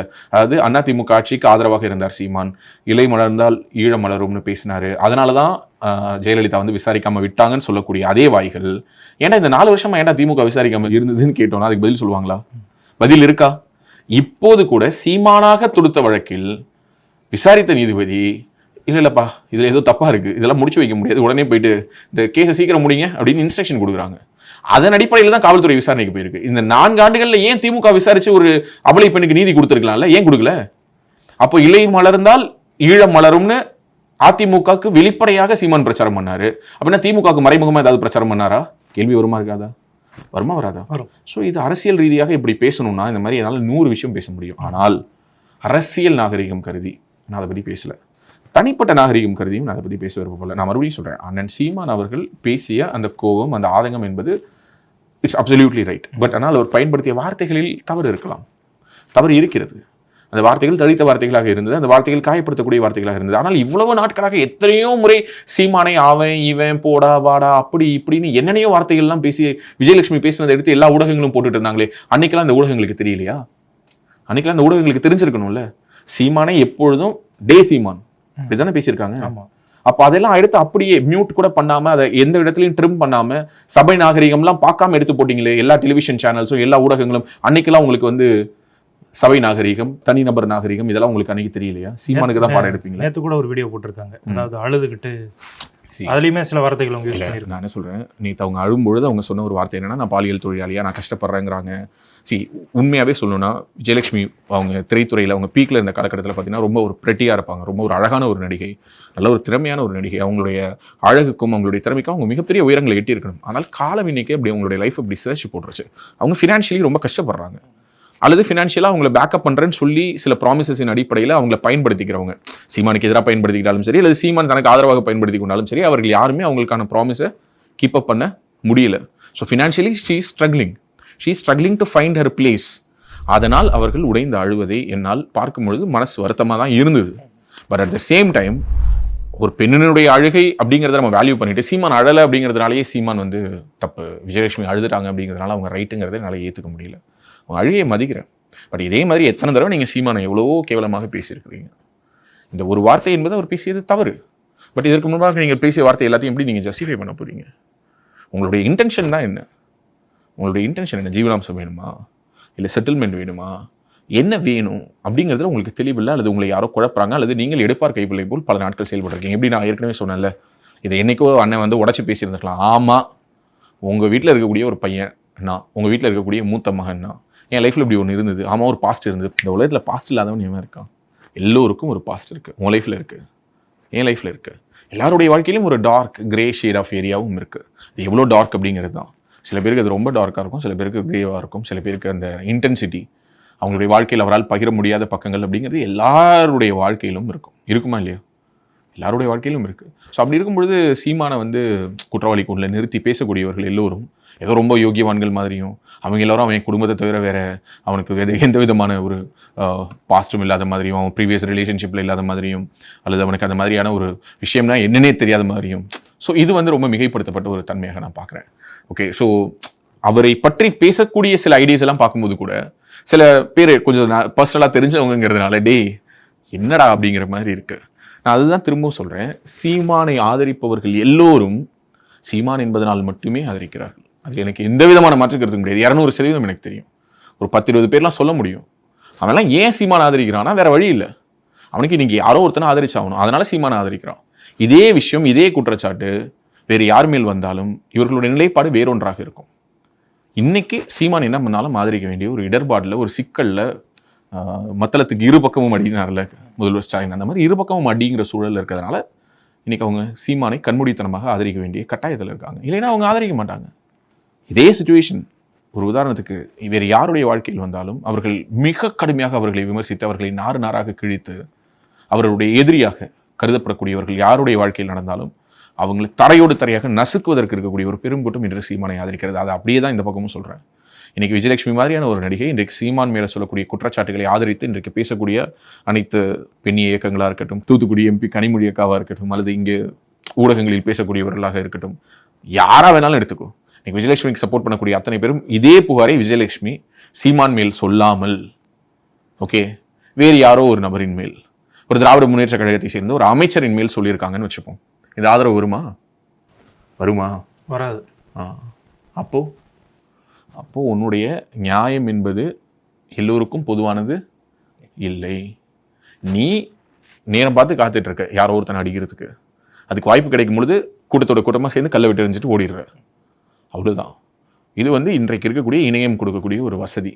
நீ எங்கே வேணாலும் உட்காந்துட்டு யாரை வேணாலும் இழிவாக பேசலாம். அப்படி இழிவாக பேசும்பொழுது நீ யாரை பற்றி பேசுறியோ அவனுக்கு ஆளும் கட்சியோடைய தொடர்போ, அல்லது அவனுக்கு சட்டத்தின் ஓட்டைகளில் பூந்து வரக்கூடிய தன்மையோ, அல்லது அதிகாரத்தினுடைய நிழலில் அவன் இருக்கான் அப்படின்னா அவனால் உன்னை தூக்கி உள்ளார வைக்க முடியும். அதுவே நீ ஒரு சாமானியனாக இருந்து, ஓகே, அவனிடம் அதுவே உன்கிட்ட அதிகாரம் இருந்து அவன் ஒரு சாமானியனாக இருந்தால் அவனை தூக்கி உள்ளார வைக்கிறதுக்கான அத்தனை வேலையும் நீ பண்ணுவதானே. ஸோ அப்போது இதில் ஒரு நியாய தர்மங்கிறதெல்லாம் தாண்டி நாம் பேச வேண்டியது இது போன்ற உதாரணங்களை, பெரிய நபர்களுடைய, பெரிய பெரிய அரசியல்வாதிகள், பெரிய நோன் ஃபேஸஸுடைய முகங்களில் நடக்கக்கூடிய அந்த ஒரு வாழ்க்கையினுடைய அந்த தன்மையை எடுத்துக்கிட்டு பொது சமூகத்தோடு இந்த உரையாடலை நிகழ்த்தணும்னு நான் நினைக்கிறேன். இங்கே பேசப்படாத, கேட்கப்படாத, மற்றவர்களால் கவனிக்கப்படாத ஆண்களுடைய குரல்களும் ஆண்களுடைய பிரச்சனைகளும் இருக்கிறது. அதை பற்றி பேச வேண்டிய அவசியமும் இருக்கிறது. But at the same time இந்த பிரச்சனையில் இன்னைக்கு சுப்ரீம் கோர்ட்டினுடைய வழிகாட்டுதலுக்கு பிறகு இதில் என்ன மாதிரியான ஒரு டெவலப்மெண்ட்ஸ் நடக்கும் அப்படிங்கிறது எனக்கு தெரியல. அது என்ன நடந்தாலும் அது என்னுடைய வாழ்க்கையோ உன்னுடைய வாழ்க்கையோ தனிப்பட்ட முறையில் பாதிக்க போகிறது கிடையாது. இன்னும் சொல்லப்போனால் இதை வைத்து சீமானுக்கு ஓட்டு போடணுமா ஓட்டு போட வேண்டாமா என்றும் யாரும் தீர்மானிக்கவே போவது இல்லை. இதுதான் நிதர்சனமான உண்மை. இன்னைக்கு அமைச்சரவையில் இருக்கக்கூடிய ஒரு அமைச்சர், அவர் அன்னைக்கு சட்டமன்ற தேர்தலில், இன்னும் சொல்லப்போனால் வாக்குப்பதிவுக்கு சில தினங்களுக்கு முன்னதாக அவருடைய வீடியோ என்று ஒரு செக்ஸ் ஸ்கேண்டல் வீடியோ ஒன்று சோஷியல் மீடியாவில் வந்துச்சு. இன்றைக்கும் இணையத்தில் தேடினா அந்த வீடியோ இருக்கும். அவர் அந்த தேர்தலில் தோத்துட்டாரா? அடுத்தடுத்து ஜெயிச்சுக்கிட்டே தான் இருக்கு. இன்னும் சொல்லப்போனால் அந்த தேர்தலில் மிகப்பெரிய அளவில் அவர் வெற்றி பெற்றார். ஓகே, ஸோ அப்படின்னா நம்ம இப்படி சொல்வதன் மூலமாக ஒரு பெரும் கூட்டம் நம்மளை நோக்கி என்ன விமர்சனத்தை வைப்பாங்கன்னா, இவன் பாருங்க எப்படி வந்து ஒரு பாலியல் சுரண்டில் வந்து ஜெனரலைஸ் பண்ணுறான்னு. டேய், இப்படி பேசுகிற நீங்கள்லாம் எவ்வளோ யோகியம்னு எங்களுக்கு தெரியும். நீங்கள் எதற்காக இந்த சாட்டை இவ்வளோ வேகமாக சுழற்றுறீங்க, யாரை நோக்கி நீங்கள் வாழ் வீசுறீங்க, இது எல்லாமே எங்களுக்கு தெரியும். ஸோ அதனால் நீங்களாம் எங்களுக்கு பாடம் எடுக்காதீங்க. நான் ரொம்ப தெளிவாக சொல்கிறேன், இதை சமூகம் வேறொரு கோணத்திலிருந்து அணுக வேண்டிய அவசியம் இருக்கிறது. ஆண்களுடைய குரல்களும் கேட்கப்பட வேண்டும்.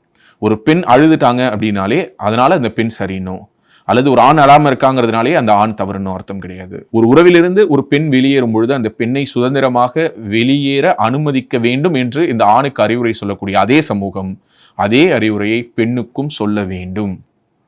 அந்த ஒரு காலம் வரும் வரை ஆண்களுடைய குரல் கேட்கப்படாத குரலாகத்தான் இருக்கும். அதுதான் நான் இந்த வீடியோ வழியாக பதிவு பண்ணணும்னு நினைக்கிறேன். கடைசியாக ஒரு கேள்வி, உறவு சிக்கல் அப்படிங்கிறத பற்றி பேசியிருந்தீங்க. ஸோ நீதிமன்றமும் இந்த விவகாரத்தில் சொல்கிறது என்னன்னா பேச்சுவார்த்தையில் அதை முடிவுக்கு கொண்டு வாங்க அப்படின்னு. இந்த உறவு சிக்கலுக்கான தீர்வாக பேச்சுவார்த்தையை நம்ம பார்க்கலாம். பேச்சுவார்த்தையின் மூலமாக மட்டும்தான் இங்கே எல்லாத்துக்குமே ஒரு முடிவு கொண்டுட்டு வர முடியும். ஆனால் யாரோடு பேசுவது அப்படிங்கிறதுல ஒரு பெரிய கேள்விக்குறி இருக்குது. என்னை பொறுத்தவரை இதற்கு மேல் சீமான் போயிட்டு விஜயலட்சுமி கிட்ட என்ன பேசுவார், இல்லை விஜயலட்சுமி வந்து சீமான் கிட்ட என்ன பேசுவாங்கன்னு எனக்கு தெரியாது. ஆனால் நம்ம எப்போதுமே என்ன பண்ணக்கூடாதுன்னு நான் சொல்கிறேன், பர்னிங் த பிரிட்ஜஸ்ன்னு சொல்லுவாங்க. அதாவது நீ நடந்து வந்த பாதையில் இனிமேல் நீ நடந்து போகிறது இல்லைங்கிற ஒரு நம்பிக்கையில் அந்த ஒரு பாலம் இருக்குன்னு வச்சுக்கோங்க, அந்த பாலத்தை எரிச்சிடக்கூடாது. திரும்பவும் நீ இந்த கரையிலேருந்து அந்த கரைக்கு போகணுன்னா உனக்கு அந்த பாலம் தேவைப்படும். ஸோ அப்போ எந்த ஒரு உறவிலும் அந்த ஆப்போசிட் எண்டில் இருக்கிறவங்கள நீங்கள் அசிங்கப்படுத்தி அவமானப்படுத்தி அவங்களுடைய நட்பு வட்டத்தை கெடுத்து அல்லது அவங்களுடைய தொழிலை கெடுத்து அல்லது அவங்கள மிகப்பெரிய ஒரு கெட்டவன் போல சித்தரித்து நீங்கள் நல்லவங்க போல உங்களை காட்டிக்கிட்டு அந்த உறவை மீண்டும் புதுப்பிப்பதற்கான அனைத்து விதமான சாத்தியங்களும், புதுப்பிக்கிறதுனா மறுபடியும் நீங்களும் அவங்களும் ரிலேஷன்ஷிப்பில் இருக்கணும்னு இல்லை, ஒரு நட்பு ரீதியாக எங்கோ யாரோ ஒருவரை பார்ப்பது போல கடந்து போகும்பொழுது ஒரு சின்ன ஒரு சிரிப்போட அட்லீஸ்ட் நீ நல்லா இருக்கியா, நான் நல்லா இருக்கேன் அப்படின்னு கேட்டுக்கிறதுக்கான வாய்ப்பை கூட கெடுத்து கொண்டு போவதுங்கிறது இருக்குல்ல, அது தவறு. அப்படி கெடுத்து கொண்டு சென்ற ஒரு நபர் ஒரு பேச்சுவார்த்தை எதிர்பார்ப்பது அப்படிங்கிறதே ஒரு மிகப்பெரிய ஒரு தவறு. ஓகே, ஸோ உங்களுக்கு உண்மையாகவே அந்த உறவில் ஒரு மிட் பாயிண்ட் இருக்கு, that is a mid point to resolve the இஷ்யூன்னு உங்களுக்கு தோணுச்சுன்னா நீங்கள் எந்த ஒரு எக்ஸ்ட்ரீமுக்கு என்ன பண்ணக்கூடாது, போகவே கூடாது. அப்படி போனதற்கு பிறகு அந்த மிட் பாயிண்ட் ஏன் வரல, அந்த மிட் பாயிண்ட் ஏன் வரலன்னு அழறீங்கன்னா நீங்கள் உங்களை சுற்றி இருக்கிறவங்களை ஏமாத்துறதா நினச்சிக்கிட்டு நீங்கள் உங்களையே ஏமாத்திக்கிறீங்கிறது தான் அர்த்தம். ஸோ பேச்சுவார்த்தையால் தீராத சிக்கல்கள் கிடையாது, ஆனால் யாருடன் யார் பேச்சுவார்த்தை நடத்த வேண்டும் என்பதிலும் இங்கு சில பவுண்டரிஸ் அண்ட் லிமிடேஷன்ஸ் இருக்கிறதா நான் பார்க்குறேன். திரும்பவும் இந்த வீடியோவின் வழியாக ரொம்ப அழுத்தமாக சொல்கிறேன், ஒரு உறவில் இருக்கீங்க, அந்த உறவிலிருந்து வெளியில் போகணும்னு நினைக்கிறீங்கன்னா அது திருமணத்துக்கு முன்போ திருமணத்துக்கு பின்போ யாருடன் எந்த தருணத்தில் அந்த உறவு பூத்து இருந்தாலும் அந்த உறவு முடியும் பொழுதும் ஒரு குறைந்தபட்ச நாகரிகத்தோட, ஒரு குறைந்தபட்ச ஒரு ஜென்டில்னஸோட, ஒரு குறைந்தபட்ச ஒரு அன்போட, எந்த விதமான பழிவாங்கும் நோக்கமும் இல்லாமல் ஒரு புன்னகையோடு முடிஞ்ச அளவுக்கு அந்த உறவிலிருந்து டிபார்ட் பண்ணுங்கள். ஸோ அது உங்களுடைய மென்டல் ஹெல்த்துக்கு, உங்களுடைய ஃபிசிக்கல் ஹெல்த்துக்கு எல்லோருக்கும் நல்லது.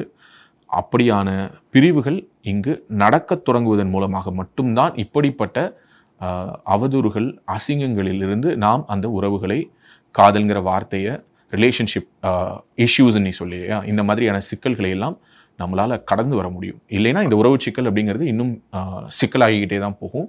அது ஒரு கட்டத்தில் வந்து இந்த சமூகத்தினுடைய மிகப்பெரிய பிரச்சனையாக விஸ்வரூபம் எடுத்து நிற்கக்கூடிய நாள் என்பது வெகு தொலைவில் இல்லை அப்படிங்கிறது தான் என்னுடைய தாழ்மையான கருத்து.